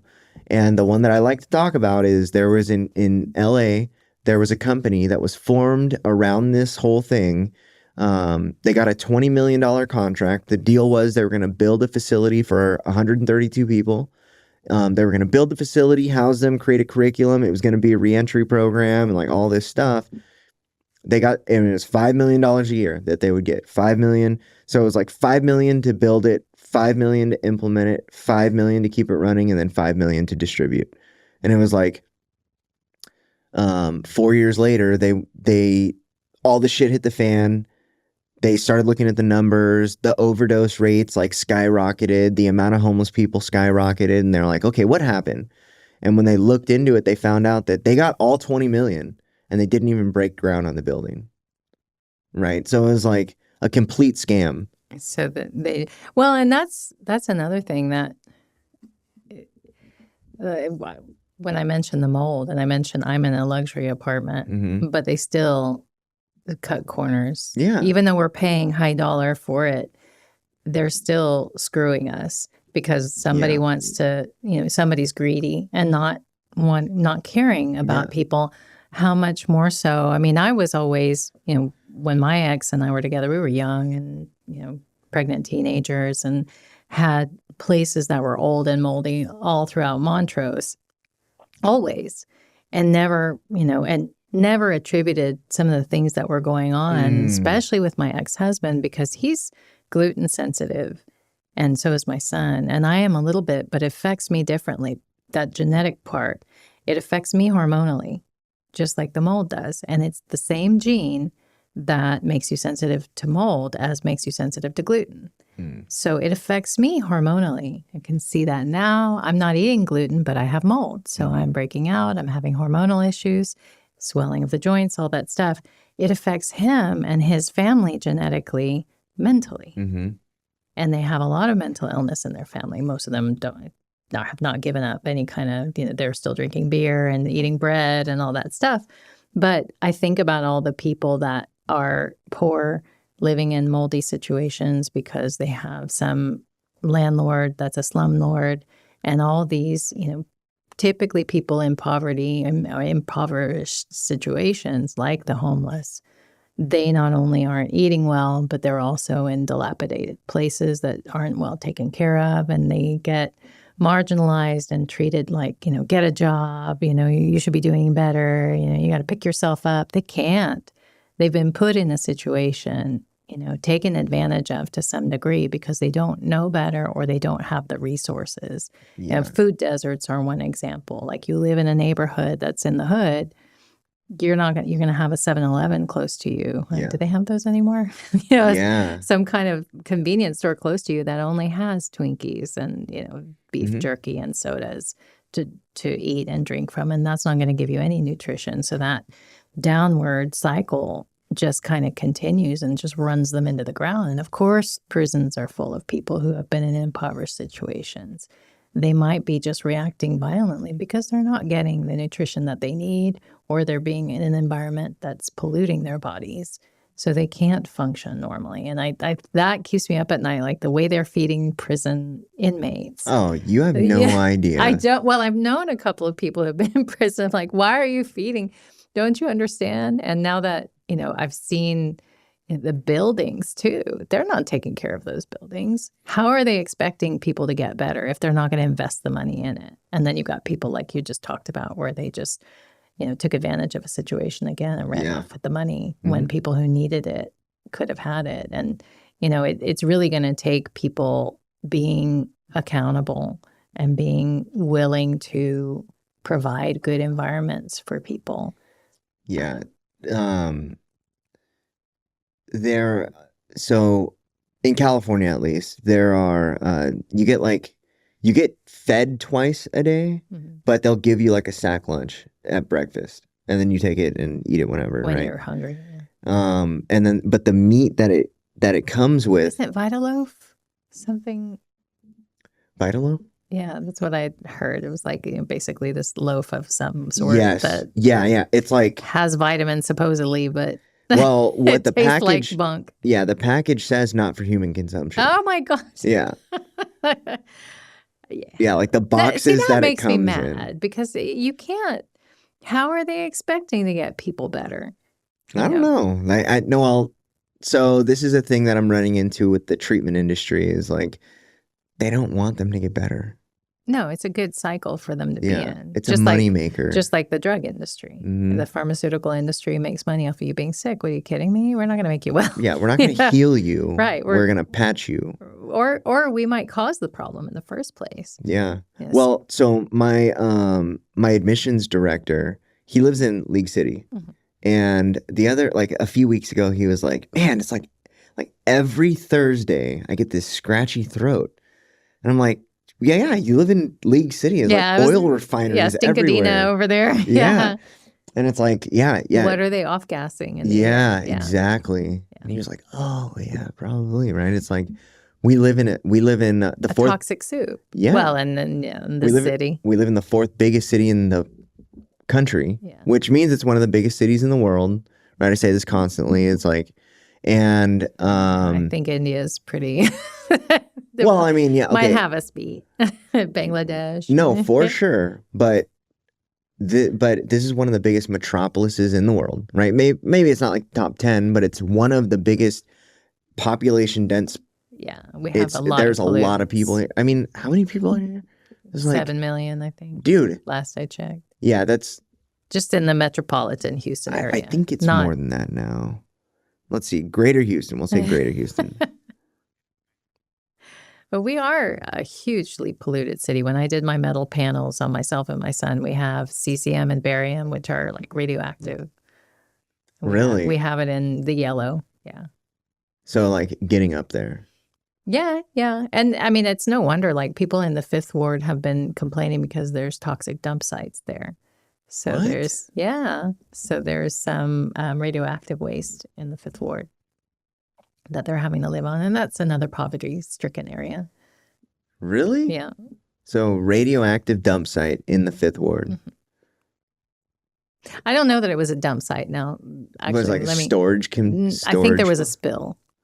Oh, that shit's there forever.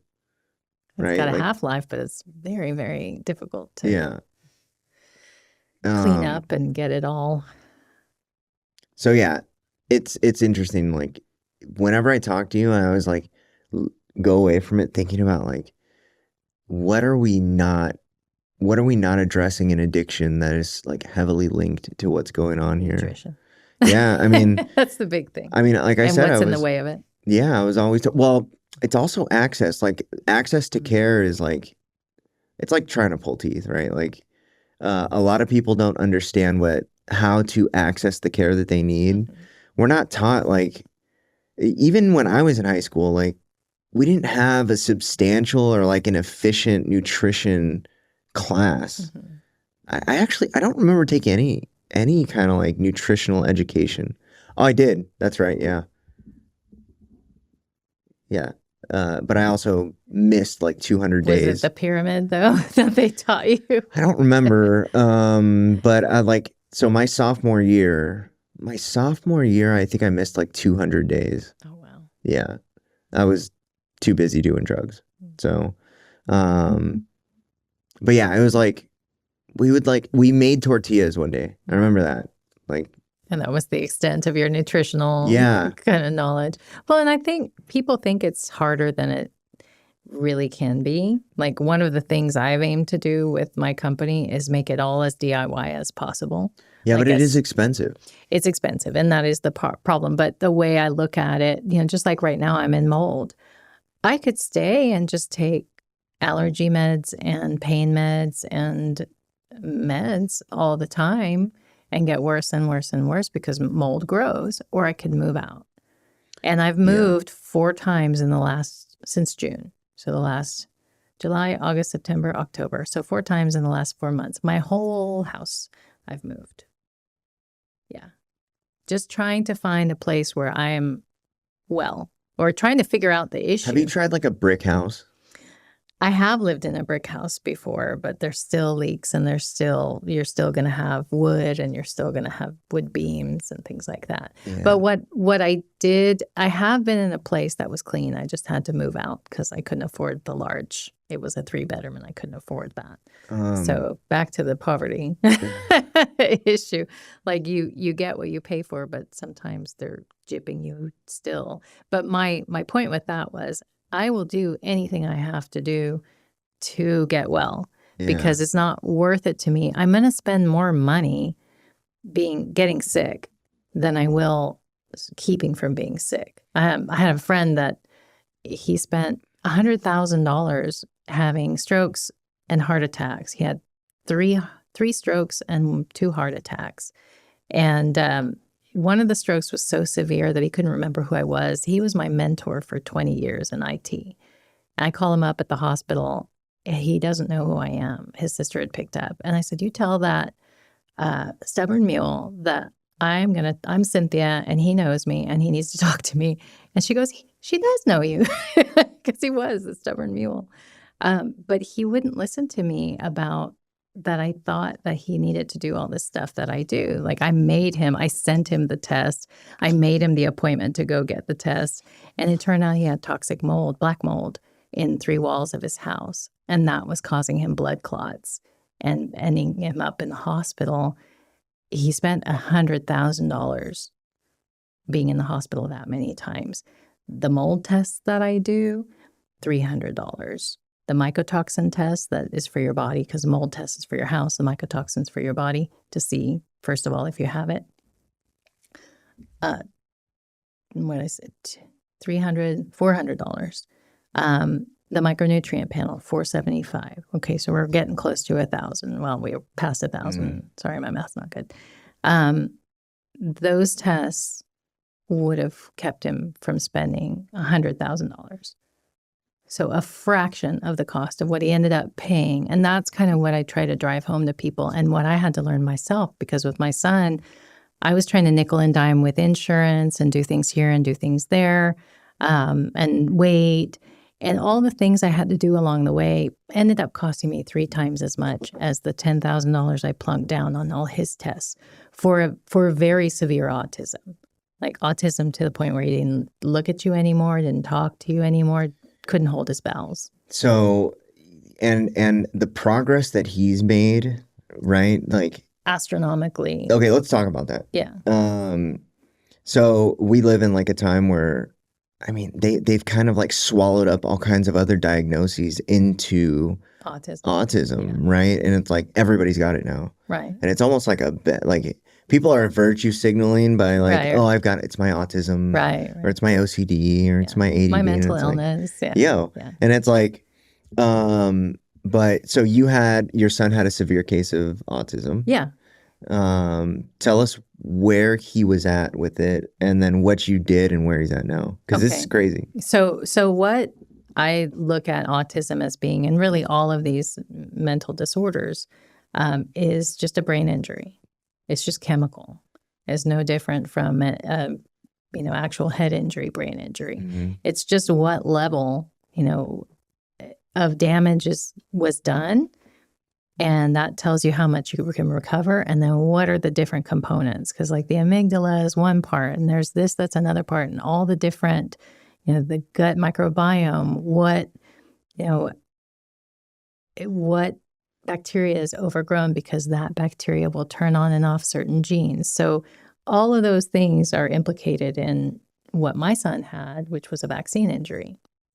So with him, he had the measles still alive in him, swelling his brain for 2 years. It was a chronic measles chronic infection, but it didn't present as the measles. Did he get it from the vaccine? He had to. I can't go and sue because I don't have proof, because the foxes are guarding the hen house. Mm-hmm. The CDC, by the time I wanted to test, it didn't used to be this way, but by the time I wanted to test him 12 years ago, 13 years ago, they were the only ones that did a PCR test. And with COVID, you guys probably know what a PCR test is now. But what that really does is tell you where it came from. And this would tell us whether it was the wild strain of the measles or the vaccine strain of the measles. Mm-hmm. My pathologist, because I had 10 doctors on him at the time. So I had a gastroenterologist. He had failure to thrive. So I knew that was one component. Again, back to the serial killers and their emaciated look. Mm-hmm. He was super violent. He couldn't speak anymore. He only had echolalia to communicate with. And he was just kind of vacant. He was gone. He couldn't look at us in the eye. He was just super spacey. He was hallucinating. How old was he at that point? 3. Okay. So, and he hadn't been like that. He was like a total angel, turned into a total demon, tried to throw a huge tube TV, almost breaking his own leg, trying to lift it and throw it, but had like superhuman strength with it. So I had him scoped because I was like, okay, he has failure to thrive. They almost called CPS on us because he was so emaciated and all of his lab markers showed he was malnourished. But I'm like, we had to complete a food diary. And they're like, oh, no, you're feeding him just fine. There's got to be something else, but we can't figure it out. And I'm like, well, why don't you scope him? And they're like, why would we scope him? I'm like, well, if he's eating, but he's not absorbing his food, maybe there's something in there keeping him from absorbing his food. So then we did. And then they come back to me with, well, he's got lymphoid hyperplasia and he's got this and pigmented macrophages. And there's a whole report, but that's normal. And I'm like, so fed up with them. Like, how many normal kids do you scope? What parent is going to put their kid under general anesthesia like we just did for you to scope them just for giggles? They're sick. You're scoping them because they're sick. So yes, that's normal for a sick child. Yeah. And I didn't get like this with them, but in my head, I was raging. So we did find lymphoid hyperplasia, which again, back to the immune system being in the gut, or this being like a huge component of it. The majority, I don't know if you've ever seen the Activia commercials where they're like 80% of the immune system is in the gut. That's your biggest lymphatic system. Exactly. So that was all inflamed. So he couldn't absorb his food. So that was leading to a nutritional deficiency. And later on, I found out he had all these, when I finally went through all the typical doctors and I went to a functional medicine doctor, I had 3 of those. He wasn't speaking. So we did a stool test and found out he had, what his bacterial and fungal loads were. They gave him some probiotics and he started speaking again in 4 months. Wow. He was hallucinating.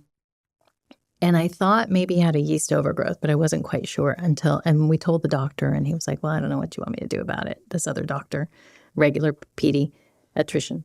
And one day he gets strep throat. So the doctor gives him an antibiotic. He goes nuts.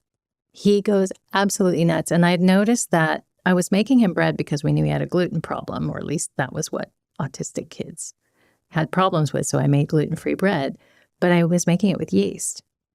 One day I overdid the yeast, and steadily through the day, he started becoming more and more violent. And finally that night, he couldn't sleep. He was flopping around like a fish. He was touching bubbles that weren't there and hallucinating hardcore. And we finally get him to sleep. I was going to take him to the hospital because I just we were both just out. We didn't know what to do. He finally goes to sleep. My ex and I go and sit down to recover. We go back and check on him. The whole room smells like a bakery. Yeah. And I'm like, it's He's the burping. yeast. So the yeast was causing him hallucinations, and that auto brewery syndrome was being fed and causing him all kinds of psychological issues because he was basically intoxicated. Yeah. And so we got probiotics to kill that. Well, the doctor gave us an antifungal. We called him. We're like, the same thing happened with an antibiotic he got for strep. We told the doctor, and he's like, let me give you an antifungal. And he stopped being so violent. Yeah. And Well, because he probably felt like shit. Yeah. Well, and even the hallucinations, like he had the vents, he would talk to all of the vents, and he'd touch things that weren't in the air, and just everything the cat was terrifying to him eventually. So we got through that, and then we went on that process of, okay, well, what caused the gut dysbiosis apart from the measles inflaming his gut? He also had the yeast. So what caused that? Oh, the metals. There's aluminum in the vaccines. My sister is an MD, and she got me tipped off to that. So I did an aluminum panel. Sure enough, he's got 3 times the limit of aluminum in his system. So you're talking about like 27 on the scale? If it's 9, yeah, about that. I'm trying to remember. It's been such a long time. But so we get him chelated, and then that stuff with the eating the poop happened. But every time we chelated him, he got more and more lucid. So as we're going along, and it was a slow and painful process, partially because I was nickeling, diming, trying not to spend.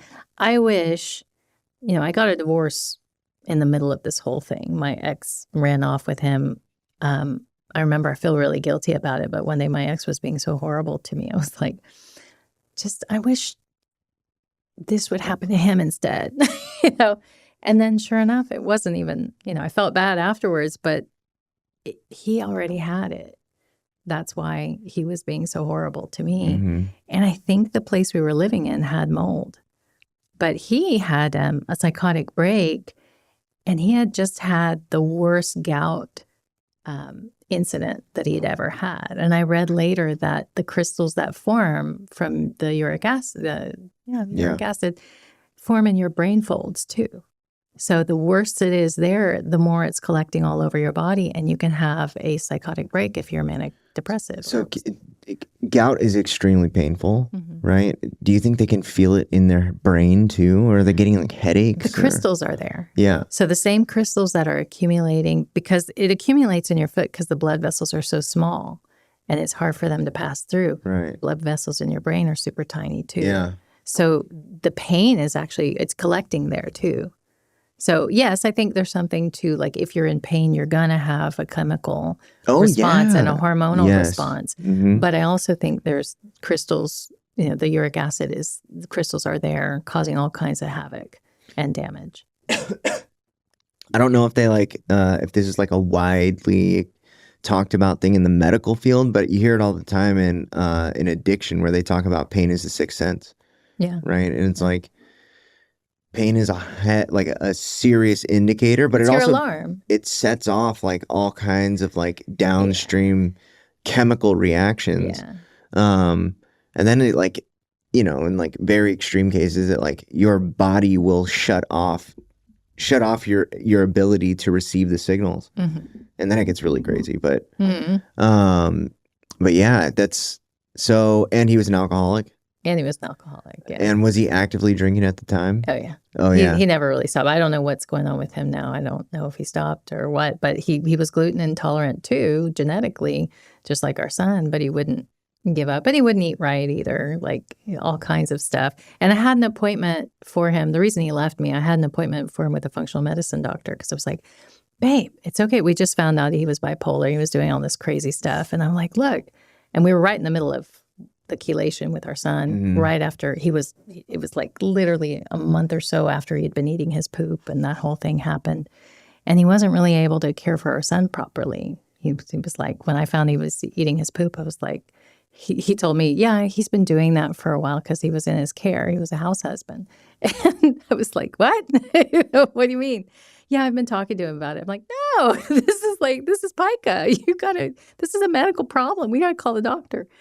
And so he really wasn't in a good space mentally. He just kind of like, things were not like that primitive, thinking that you're talking about. Everybody thinks it's talk therapy, that will control your behavior, but there's more. So I was freaking out about what he was doing. He was acting really bizarrely. And when we went to a marriage counselor, the marriage counselor did bipolar testing or just a questionnaire because we had long suspected that he had bipolar. And they did determine that he likely did.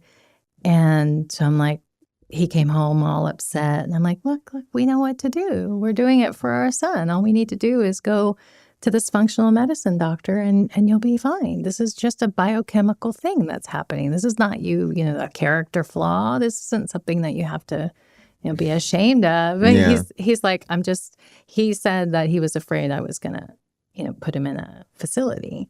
And I'm like, babe, I'm worried about the homeless people down the street. I don't even know. I'm not going to do that to you. But I think that didn't, that soft approach with him, I wish I had kind of kept that. But I had found out after that he had been doing all this stuff behind my back to me. And I'm like, I kind of exploded on him after that. And then that just triggered him filing for divorce the day before the doctor's appointment and leaving and taking our son. So that kept me from getting our son well for about 4 years there. He refused to do anything with our son. My son got sicker. Well, our son got sicker. And then he got so sick that my ex was like, okay, fine, we'll go. We'll do this. And after that, my son got even better and even better. And now he's 17 and a half. And he's playing a band with his friends. He has friends. He went from being graded retarded level at 3.5 to he's making A's and B's online schooling with no help. Like, I try to get involved. And he's like, I got it, please. And he was just talking to me the other day, a couple of years ago. There's a deficit in comprehension a lot of times. Not with, like we were saying, Amelia Bedelia and all that literal thinking. If you give them a manual or something that's not social or something that's very literal, typically autistic kids that are functioning better, highly functioning, can get it. But trying to give them something more nuanced, like a fiction book, they're not going to get they're not going to comprehend that as well. They like math and systems. Yeah, those engineering type of things. But he came home saying, we're reading this book. He came to me because he lives with his dad. He came to me and he was like, we're reading this book. It's really interesting because, these animals are on a farm and it seems a lot like the political system. Animal Farm. That's what I said. I'm like, you're reading Animal Farm and you understand it? Oh my God. Such a far cry from, Thrina to... Thrina, yeah. I still love saying Thrina. But it was a huge awakening, that's happened over these years. And so I wish I had, I had to put my divorce on a credit card because by then we were still poor and I didn't have money for the divorce. I put $7,000 on my credit card for that. I wish I had just done it for my son before. Maybe that would have kept us from, having the divorce in the first place. Yeah, the alcoholism is such a crazy situation. Was it ever abusive? Oh, my relationship? Yeah. Oh, yeah. Like physically? He headbutted me and I went to work with a shiner. And I lied to, my boss at the time. I worked for the security department for Reliant Energy at the time, which is now something else, Centerpoint, I think. Yeah. They were all ex-FBI, all ex-cops. And they knew, I could see in their face that they knew I was lying through my teeth, but I didn't know what else to do. And he was a house husband at the time. I didn't have anybody to take care of my kids, all the things that is typical in abuse. And I was way too tolerant and way too loving Christian, trying to make things work. Well, and that too. But I really wasn't that codependent. I wanted to divorce him, but in my religion, you don't do that unless there's... You're Catholic? No, I'm one of Jehovah's Witnesses. Oh, that's Yeah. right. Which I wish now, and I was young, so I wish now I had just split up with him, but I couldn't see the forest for the trees. Yeah. I was just focused on trying to keep our family together. And I have trauma from my mom being divorced, and I didn't want to have a split family. I didn't want my kid to not have her dad around. I wanted to fix it, and I thought I could. And I realize now the fallacy of that when someone's that's not something you can fix, as the person. Yeah. But I mean, also at the time, alcoholism and addiction, I mean, it was still a moral issue back then. Yeah. It was way less people were not as medically aware around. They still aren't as much as they should be. It's severely deficient in the education and awareness around it, for sure. But it's advanced, like, especially with like, fentanyl has really created a situation. It's the leading cause of death for people under 40. Yeah. It's really been around for 5 years, and it's already killed that many people. So it's gotten to the point where like people are very aware of. I heard something the other day that said that everybody is within 2 degrees of separation of an addict or an alcoholic. So it's either you, a family member, or a friend of a family member. Yeah. It's like that close to everybody now. And it's funny because it's like everybody drinks, everybody smokes, everybody does something, like even if it's non-problematic. To cope with, Yeah, even if it's non-problematic. I chew gum. I chew a lot of gum. My brother just talked about chewing, like what kind of gum? Well, a healthy gum. Okay. Like I have, they have to no aspartame and like no food coloring. I have my favorite is Joyride. So he told me that the leading contributor to microplastics is gum. Well, hopefully not mine, because mine is super healthy gum. He chews something weird, like musted. There's something that you can make gum with. I can't remember what it's called, but I think it's mustis something. Anyway, I'm gonna text him and ask. Yeah, him. You should, because I'd like to know. But yeah, that's how I handle my stress when I'm stressed out at work. I stop biting my nails and I just want to chew something. So you do that instead of biting your nails? Yeah, well, I used to bite my nails even more than I chew gum. So, but I think I need to like eat or chew something. So have you tried carrots? That's too much sugar for your system. Is there a lot of sugar in carrots? Yeah. It's a high glycemic vegetable. Root. So instead of like smoking, have you heard of all that? Like instead of smoking, having a chewing carrot. carrots? Yeah. No, not having it. Just chew it.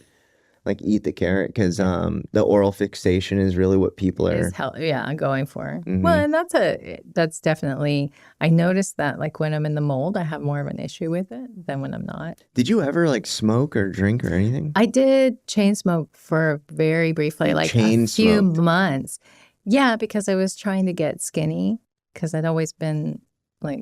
So you smoked? I mean, it is a stimulant, so. I just thought it would keep me from eating. Did it? So, I don't know. Didn't work though? I wasn't that fat to begin with. I just had been a fat child. So, like, I had the body dysmorphia. So, but I did like filterless too. I wanted to go like all the way. Yeah. I just stopped short of rolling them. But yeah, I did it for maybe 4 months. I can't remember, 4 or 6 months. And then I got pregnant and I was like, okay, no more of that. Yeah. So. Did you like it? No. Like, yeah. So, like, the last, like, 3 or 4 years of my addiction, we would smoke these things. They were called USA Golds.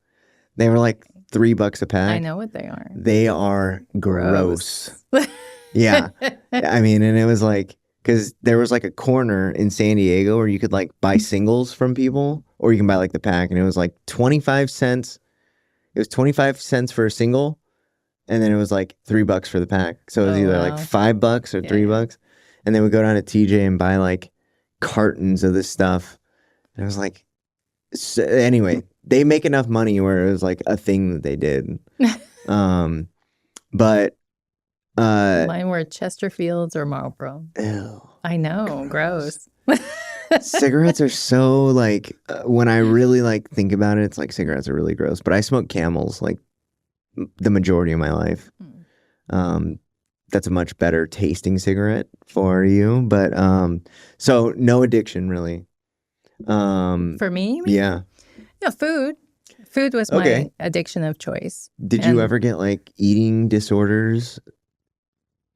yes, I had bulimia. Oh wow. I was a large girl after my molestation. I think I started overeating Oh yeah. to kind of How old were you? quell that. 4. 4. Yeah. What's your first memory? I think cooking. I think it was 5. Yeah. That's my first memory. So Dr. Shaw says this. I heard him. Isn't that crazy? Yeah. Because I don't remember anything with my dad before 8. Yeah. I only remember things with my mom before Isn't that 8. crazy? And my dad was a pedophile. You've had the craziest interaction. Child molesters, serial killer. Wait, I've got a book coming. But it was kind of, it didn't come out until we found out my sister had been molested. Okay, so so you blocked the memory and then remembered it at some point? No, I don't think my dad ever molested me. But I also don't remember anything before 8 years old with him. So I don't know. Actually, I do have one memory with him before I was 8. But I don't remember a lot with him because I didn't like being. I mean, yeah, it's traumatized. Like trauma, right? Like when you shut off the memory recording part of your brain because you're in fight or flight, you're not going to remember things. I have issue with this because I know me and I'm mouthy. And like, I remember when he would. But you were a child. Yeah, but I was a mouthy child. And I never touched anyone until after my dad beat me up pretty rough. And they were trying to get me to live with him. And I didn't want to just because I knew how inappropriate he always was. So he was always very inappropriate and weird with me. But I don't have any recollection of him ever touching me. He was weird with my friends. Like my 11-year-old friend came over with shorts on and sat with her legs open. And he said she couldn't come anymore because she was trying to come on to him. So that kind of psychology from somebody with pedophilia, that's what I was subjected to. And he would talk about his sex life in graphic detail from the time I was young. Okay. So, but I don't recall. I did sleep in his bed with him until I was 8. So when I was 8, we moved to a 2-bedroom. That's all I remember. Yeah. With him. And then one incident when he bought me a little Barbie with, you could comb her hair. And I was super excited about that. But that's all I remember about him. Before 8. Yeah. So Yeah. maybe he's right. I don't know. But I do know, like, anytime my dad would do something, I would mouth off. So I was kind of a spirited kid. Yeah. I mean, yeah. A lot of people that have like these traumatic experiences in their childhood, they're always interesting people. It's actually, Dr. Shaw says, Makes you colorful. Well, it makes you smart, right? Because you have to protect yourself, and so your brain is overreactive. Could be. I know, like, the ones that molested me, he had 2 girlfriends, and their boys were always left with me. So I know, I don't have memories of him doing it. I just knew he did it. As I got older, I knew he did it. I don't really have a vivid memory of anything. Have you tried EMDR? No, I know what it is, but I'm just like, I'm not of the mind that, and I could be wrong, but I find this stuff a lot, kind of like with my divorce and thinking that had caused my heart palpitations and my panic attacks, and realizing it was my food and my vitamins that had. I feel like I'm a lot more mentally strong.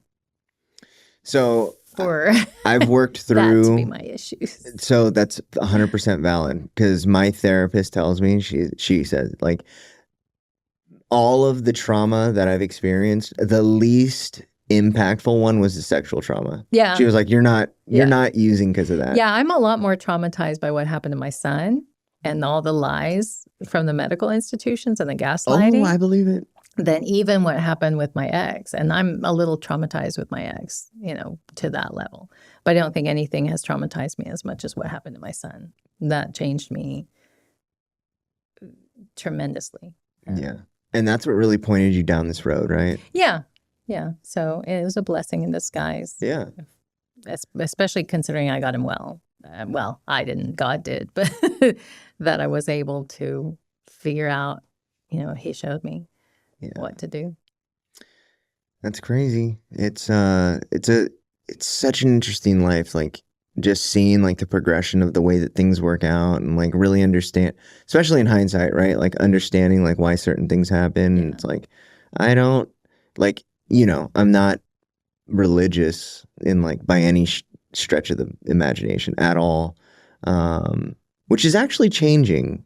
I'm thinking about joining a church, which is weird because it's the church that I was historically like all my life told it was like the most wrong of all wrong churches. Really? Yeah. Well, that's typically, I know, like my dad told me he thought of himself as very libertine or liberated. And really, he was just a libertine. Like he was anything goes. He didn't want me to get baptized, and all my sisters had been because my mother was widowed, and that was their father's children. He's like, no, we're going to let her pick her own religion. And when I did, he's like, what? No, not that one. So it seems like, and he would always make fun of Jehovah's Witnesses. So maybe there's some rebellious. No. For me, I don't think it's what it was for me, but I've been like really looking at like, I guess just religion. Like, so I went through a long time where I looked at religion as like just trying to figure out like why I went through the fuck. Like, why did I have to go through that, And like just exploring options and like seeing what was going on. And then like for, I don't know, like 10 plus years, I would tell people that I was an atheist. And like I would use I went to seminary for years and like held office in the church and like wow. Yeah, like it was like the first 13 years of my life, I'm pretty sure I only missed one Sunday. Like my entire from 0 to 13 that I can remember at least. And so it was just like I don't believe in God. Like that was like my ultimate like way of just completely avoiding it, is just being like there is no God. And then sometime recently, like in the last 6 months, it was like right before I met you, where I was like hearing a lot about orthodoxy, and then started kind of like investigating orthodoxy, and then really started getting into like apologetics and hearing like lectures and stuff like that. And then recently I realized that there is too much like metaphysical, there's too many things left up to metaphysics that I could really get with, where it's like I've got to like explore my feelings around this stuff, and it's like no, that's not going to work for me. And then I've started having like in-depth long conversations about Catholicism with somebody who's like devoutly Catholic. And it's like every question that I have, he gives me a very logical answer. And it isn't like just like some whatever like cheap question where it's like, well, why do you believe in God? And it's like, no, tell me about the Christology of Jesus, and like let me understand what your theological basis of like understanding what Jesus was and who he was and why he did what he did. And it's like that it's like, and he gives me articles and like just stuff to read, and it's like, okay. And every time I look for like that inconsistency, I find more consistency, and it's like, okay, I'm listening now. Yeah. That's like, kind of how my journey was. Like I already believed in God, but I could see, and I already had started reading the Bible, and I'm like, you're not telling what's in here. Don't know that's not in there. I just kind of went more by like what I saw in the pages of the Bible and what I saw in the real world, what I was experiencing, and then, I happened to come across people who were speaking the message that I felt like I was seeing in both of those, like that resonated with me. And that I think I think that helped me deal with the trauma a lot better. Like I try to think about going to therapy for trauma, and I have gone to therapy before, but I'm like, so much has happened. I don't even know where to begin. You know? And I feel like being, studying the Bible and getting close to God has been a therapy of sorts. Yeah. Because it's rewritten those tapes. Like my ex used to, because of my molestation and the sexual issues that that created, he would call me a whore and remind me of all the things. And I'm like, yeah, but God doesn't see me that way. So, go jump in a lake. Yeah. And that at some point it really was like, I don't care what you think. And I think that bothered him because he was trying to get a rise out of me. But it really did settle something in me, and it gave me much more backbone. My father was still alive when it gave me more backbone once I started really understanding it. Because I wasn't a Jehovah's Witness when I lied to my employer about the bruise on my eye. If I had been more rooted in, God says don't lie, I would have told them the truth. But I wasn't committed to anything, and I was trying to, feel my way through. But I think this kind of, people call it scaffolding, like I'm too weak to stand on my own, but it really does make like a structure for you of how to live life. This is right, this is wrong. And then the decision tree, you know how to go through your life. Is this happening? If yes, do this. If no, do that. You've got some kind of clear way forward. And for me, I really needed that because I was too soft and I needed something more structurally rigid. Like organized religion does real wonders for like people that need direction, right? It's very hard for people. So self cannot critique self, right? But then when you have like a moral framework and like a clearly cut path for you to be able to like, well, when this happens, you do this, or when this happens, you do this, or you just walk down this path anyway. And like people that live like a religious lifestyle, like a truly religious lifestyle, they're almost always happy, right? It's like, if they buy into it and they live by those principles, you hardly ever find religious people that are just unhappy people. Well, I think you hit the right word, the principles, because you can have a religion that teaches a bunch of rules, but when you are reading the Bible itself, there are a lot of rules, but even the Bible itself has some wiggle room based on the principles. And when you start talking about Jesus, he's preaching love. What is really loving? In the case of my ex-husband, I thought I was being loving to him, but I was enabling him, right? And later on, when I understood that better, I started putting my foot down. He left me for it because that's right when he decided to bail. When I remember one day he came downstairs and he started criticizing me for being religious. Mind you, he was raised in the religion he introduced me to, and I became, and he had just gotten baptized in a year earlier. So he started calling me Carrie's mom, from the movie Carrie. She's all wacky. And that is so far away from who I am. It's just night and day. And I knew he was just trying to get my goat. So I just told him provocative. But I'm not going to get mad about it. It's not worth it. He lost his mind. Of course. He lost his mind and was like, how can you say I'm not worth it? And just realized that I wasn't down for it anymore. So right after that, those things, those all came from being more rooted in God and more rooted in my belief, versus anything a religion was necessarily teaching me. It was more like this whole concept of love. What does that really mean?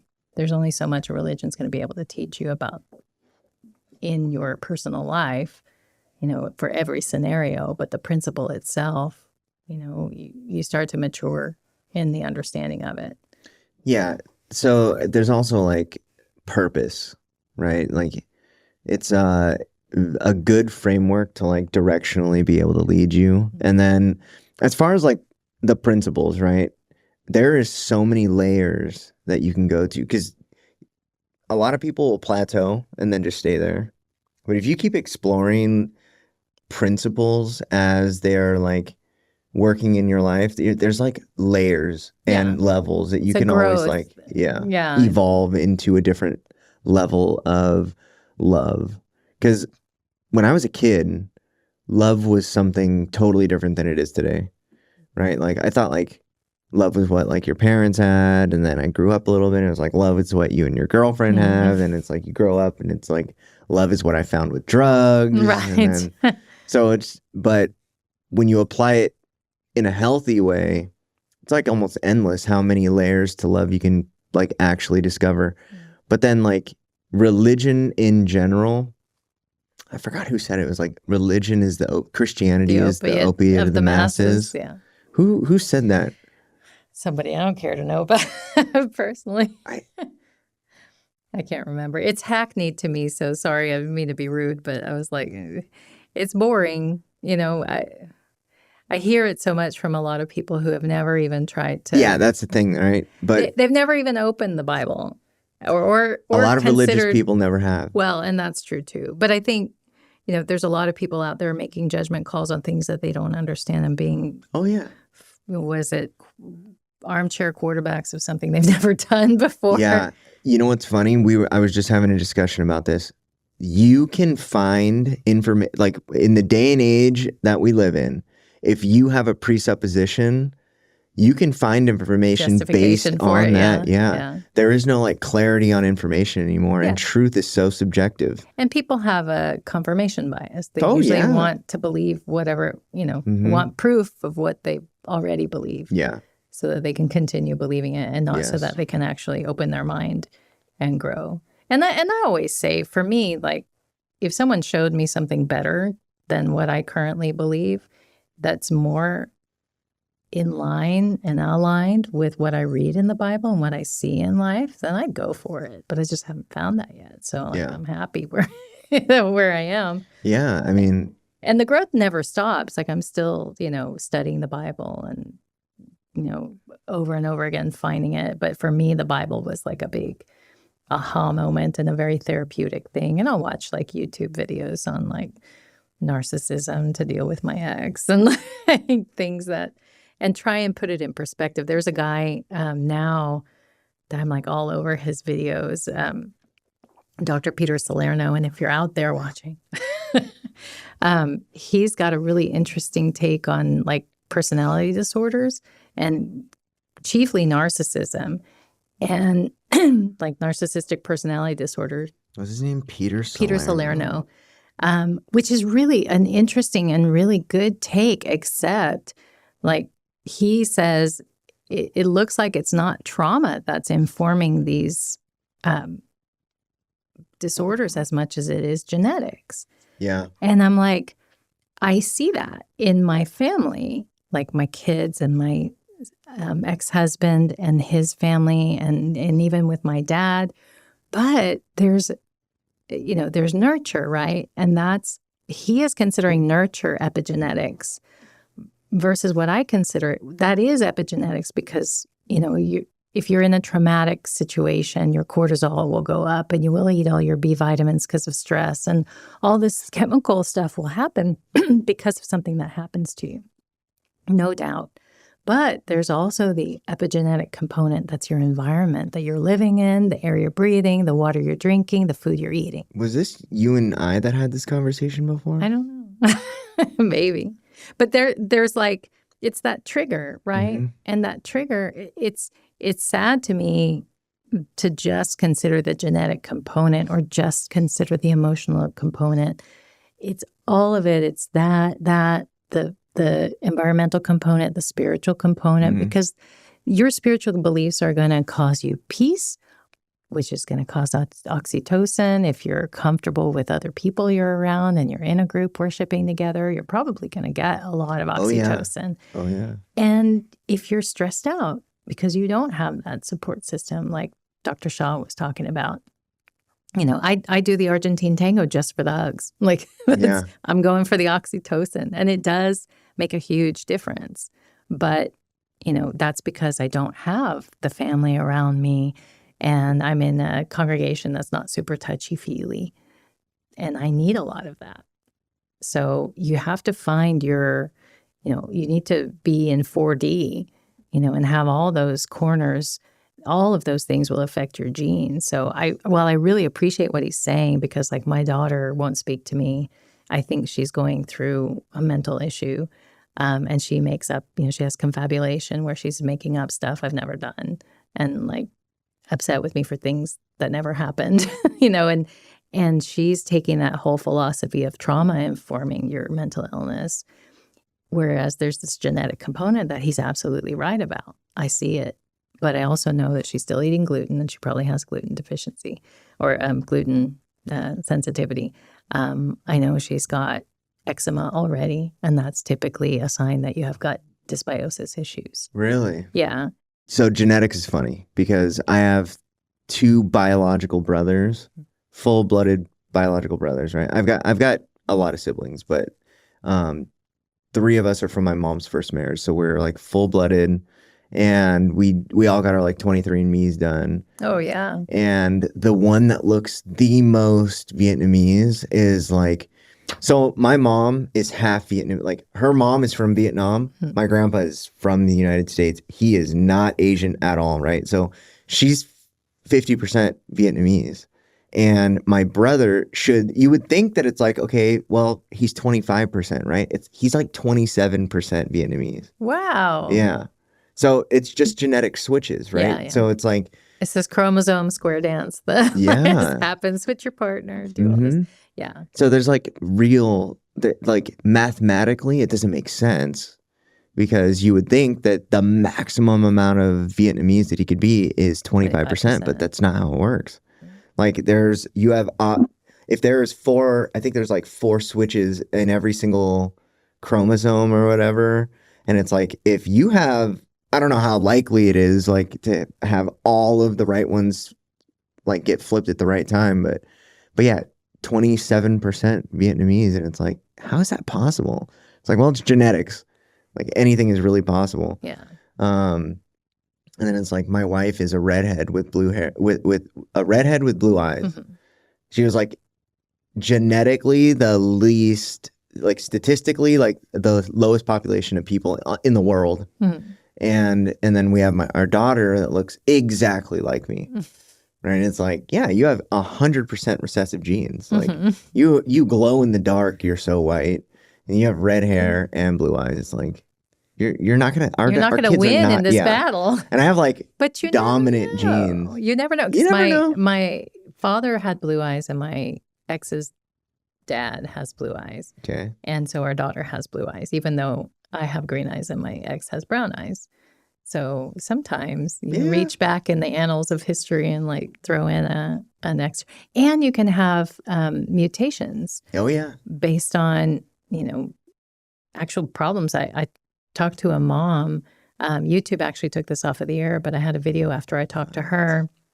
Why did they take it off? Because it was the pharmaceutical industry that it was... So maybe I shouldn't mention it so they don't take it off of the air. But she said that a medication caused a mutation in her genes, a specific one that ended up leading to things later. But well, I mean, think about like albino people. Yeah, and there's that too. It can happen. And Agent Orange, right? Agent Orange is like we were just talking about it. Wait, was that you? No. That I was telling?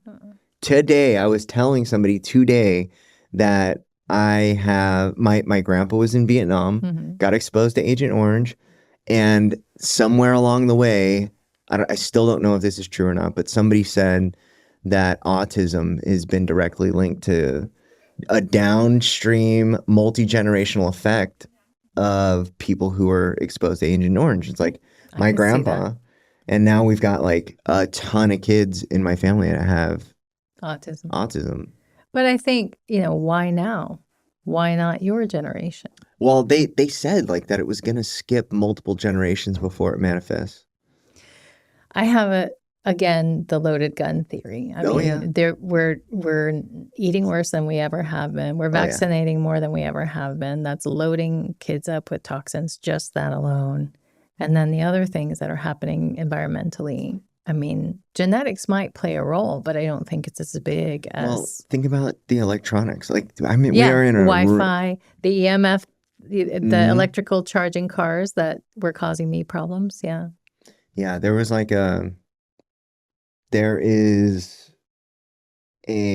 don't know what it is really, but like when it's only at night, like when the rest of the world is quiet, you can like feel it. Yes.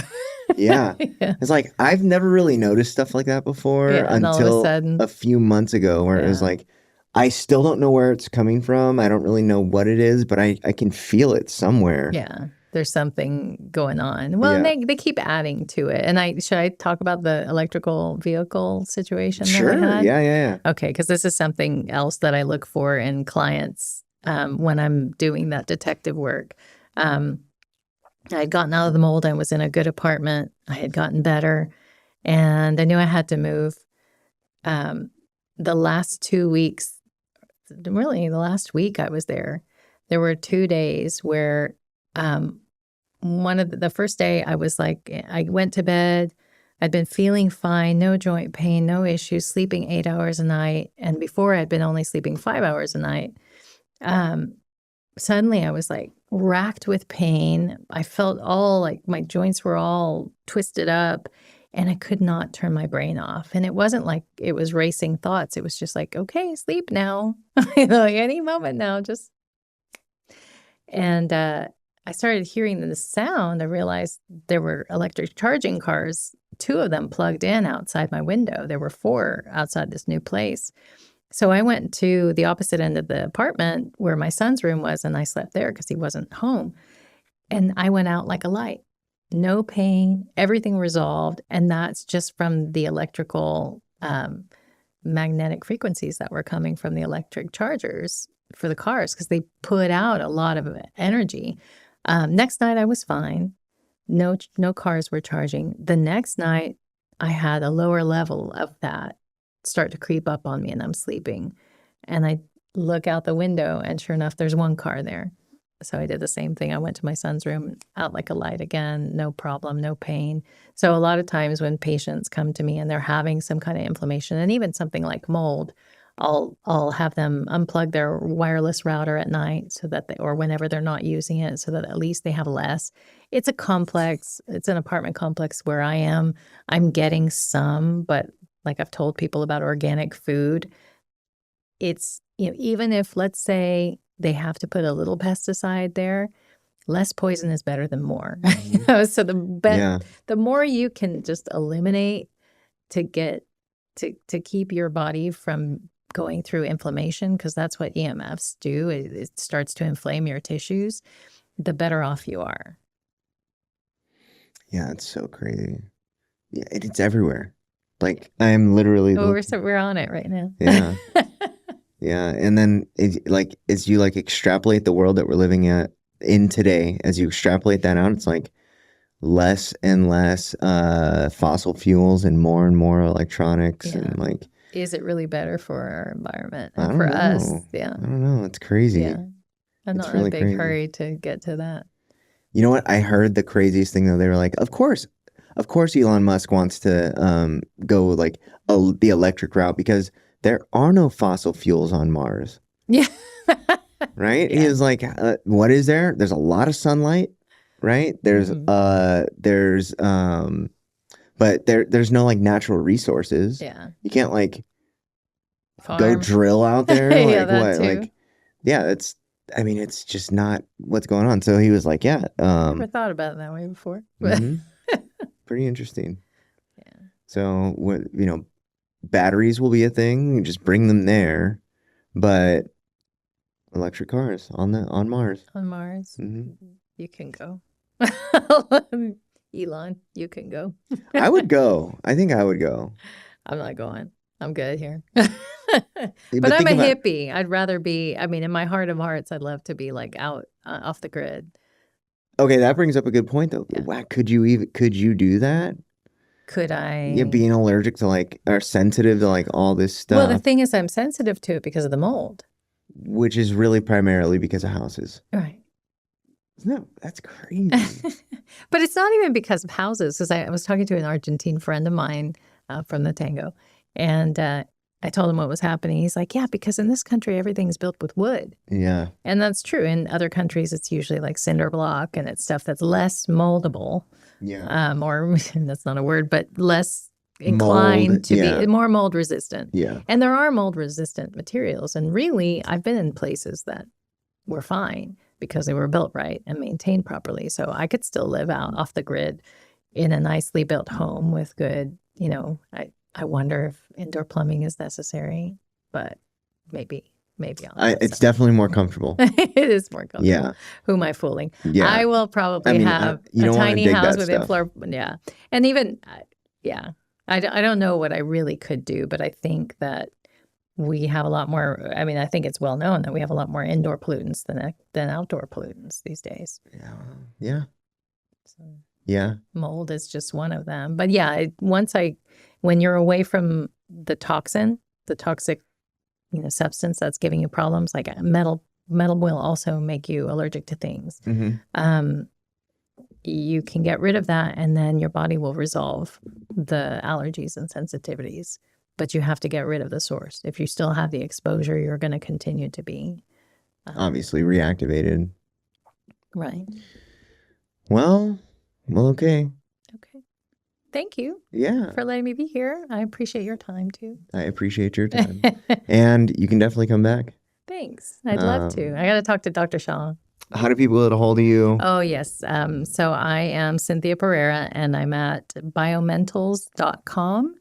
And all of my social media is linked on the footer of my website. Some of them are bio_mentals, and some of them are biomentals straight up. But I have YouTube, Instagram, and I have a Pinterest page with all my recipes. So if you do have sensitivities and you need to substitute, that's what my Pinterest page is all about. Well, okay. There she is. Thank you. Thank you. Thanks for listening to My Last Relapse. I'm Matt Handy, the founder of Harmony Grove Behavioral Health, Houston, Texas, where our mission is to provide compassionate, evidence-based care for anyone facing addiction, mental health challenges, and co-occurring disorders. Find out more at harmonygrovebh.com. Follow and subscribe to My Last Relapse on YouTube, Apple Podcasts, Spotify, and wherever you like to stream podcasts. Got a question for us? Leave a message or voicemail at mylastrelapse.com. If you're feeling overwhelmed or struggling, you don't have to face it alone. Reaching out for support is a sign of strength, and help is always available.